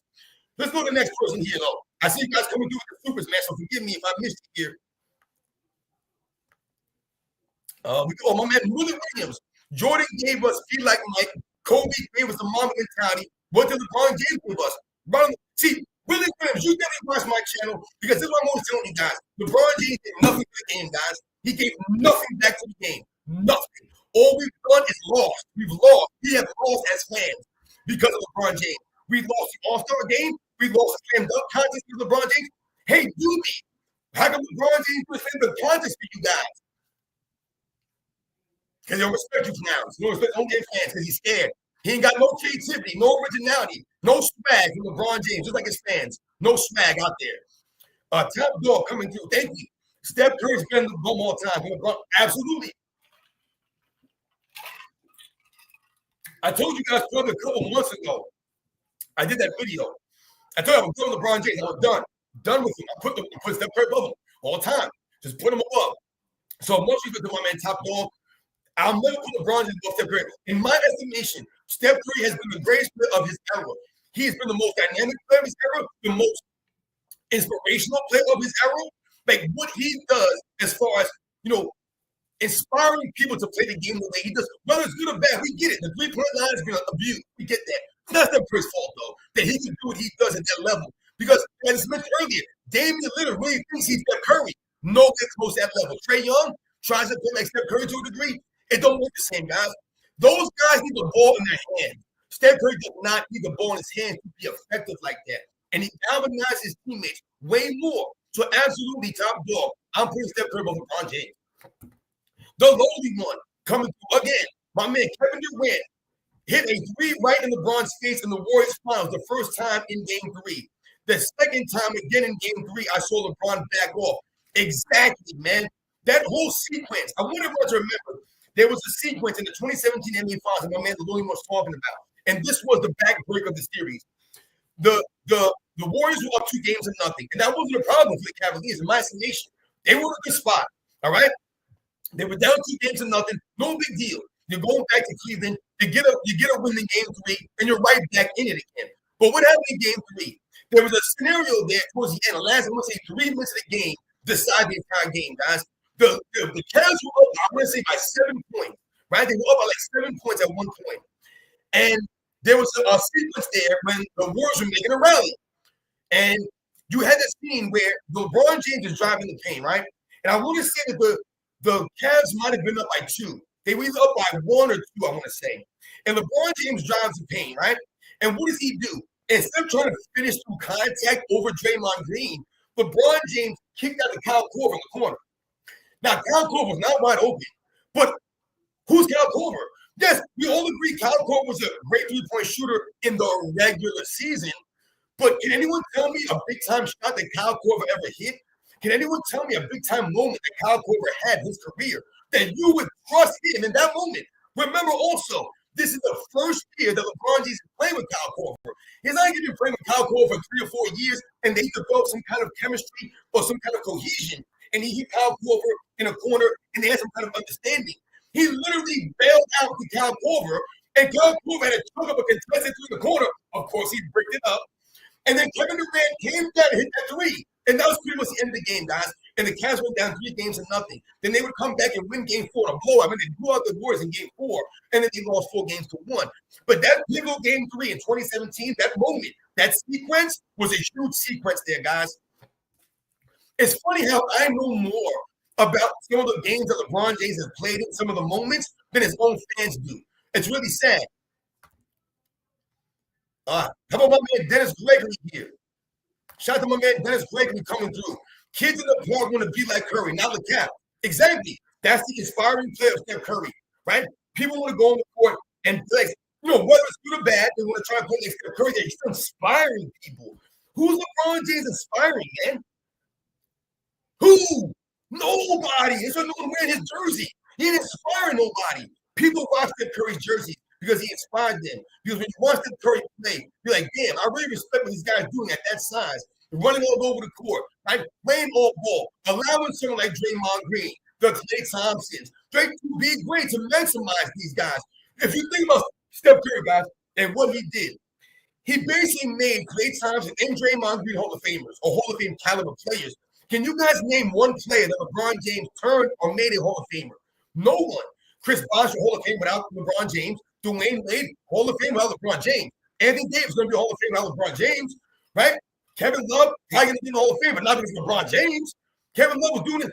Kevin Love was actually a certified Hall of Famer before he played with LeBron James. But then when he went and played with LeBron James, it lowered him. It lowered him. He actually got worse all time. People remember him now like this. That's Kevin Love. Kevin Love and Michael Jordan. Think about what they was. Kevin Love would be the greatest power forward of all time if he played with Michael Jordan, because everyone was trying to pump Kevin Love up. Oh, Michael Jordan couldn't win, so he got Kevin Love. It was all Kevin Love that made Michael Jordan a great champion. You know, this is what they do with Michael Jordan's teammates. Well, LeBron James' teammates, they're clapping, right? This is what happens, man. LeBron James ain't turned no one into the Hall of Famer. He ain't helped no one like that. And those are the facts, guys. Yo, my man CGP coming through with the super. How can people consider LeBron a king or the GOAT when he's Kobe, Durant, Giannis, Jokic, Kawhi, etc.? That's not king-like behavior. CGP, you are on the money with that. When you talk about ducking the smoke from Kobe, remember, in 2009, people say LeBron James lost that Eastern Conference Finals against the Orlando Magic on purpose because he didn't want to see Kobe Bryant in the finals. Because what would the LeBron James fans be able to say right now if LeBron James and Kobe Bryant faced over the finals in 2009? Does anyone believe that they played each other in that finals, that LeBron James beats Kobe? I don't believe that, because Kobe Bryant would have LeBron James mentally shrink in the moment. He would mentally shrink. He wouldn't be able to go against that kind of pressure. Kobe Bryant's going to be in your face. He's going to be guarding you. He's going to be all over you. He's going to be clutching those moments. He's going to put the pressure on LeBron James. LeBron James don't do good under that kind of pressure, under that kind of scrutiny. So he gets beat by the Dwight Howard. He do turkey. Duck the smoke, right? Kevin Durant, who just scored about 2017, ducking the smoke. Giannis, this man never plays against Giannis. He'll never want to see Giannis. Nikola Jokic, same thing. Kawhi Leonard in the finals in 2013. LeBron, and Kawhi Leonard was like 22 years old, and that 22-year-old was frustrating peak LeBron James. That's how great LeBron James. He's so great that a 23-year-old Kawhi Leonard had LeBron James upset that he's being checked back into the game. That is insane. Insane, man. Come on. That's crazy. Dude was scared of a 22-year-old, 23-year-old. Kawhi Leonard, that means all defensive team wasn't an all-star. This wasn't peak Kawhi Leonard here. So when you see the names, you're like, man, you're going to Kawhi Leonard. Kawhi Leonard wasn't that dude yet. He was turning into that dude. He wasn't that guy yet. LeBron James, scared of that dude. But where to believe that he would be able to compete against someone like Michael Jordan? He was shrinking the moment. Shrinking the moment, man. You guys get that, man. So I'm going to end the live stream on that. Like I said, man, you guys have been true supporters, man. Don't forget, tomorrow, me and AOH, we going live, 3 p.m. Eastern time. And we're going to be talking about whatever. We're probably talking about some of this stuff again. And many other things. You know, AOH, we go all over the place in those live streams. So thank you very much to all you guys that came to the live stream today, that donated. Like I said, man, the true support. You guys really humble me, man, and you really do.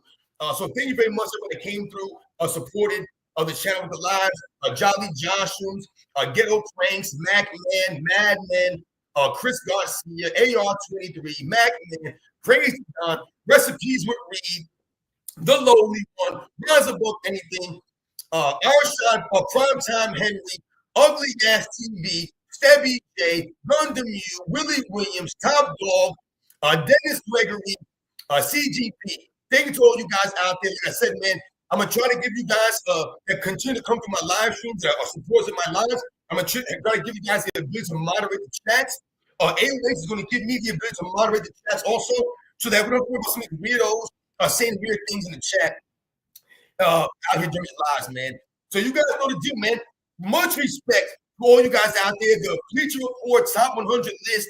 Like I said, it's not easy to do a Top 100, but these 1 through 20 rankings and some of the guys that they had, it just doesn't make any sense to me. Like I said, some of the stuff I thought was common sense already, but apparently it's not. And like we said, we question, the integrity of a publication of the Bleacher Report and the motives of some of these people, man. You guys know the deal, man.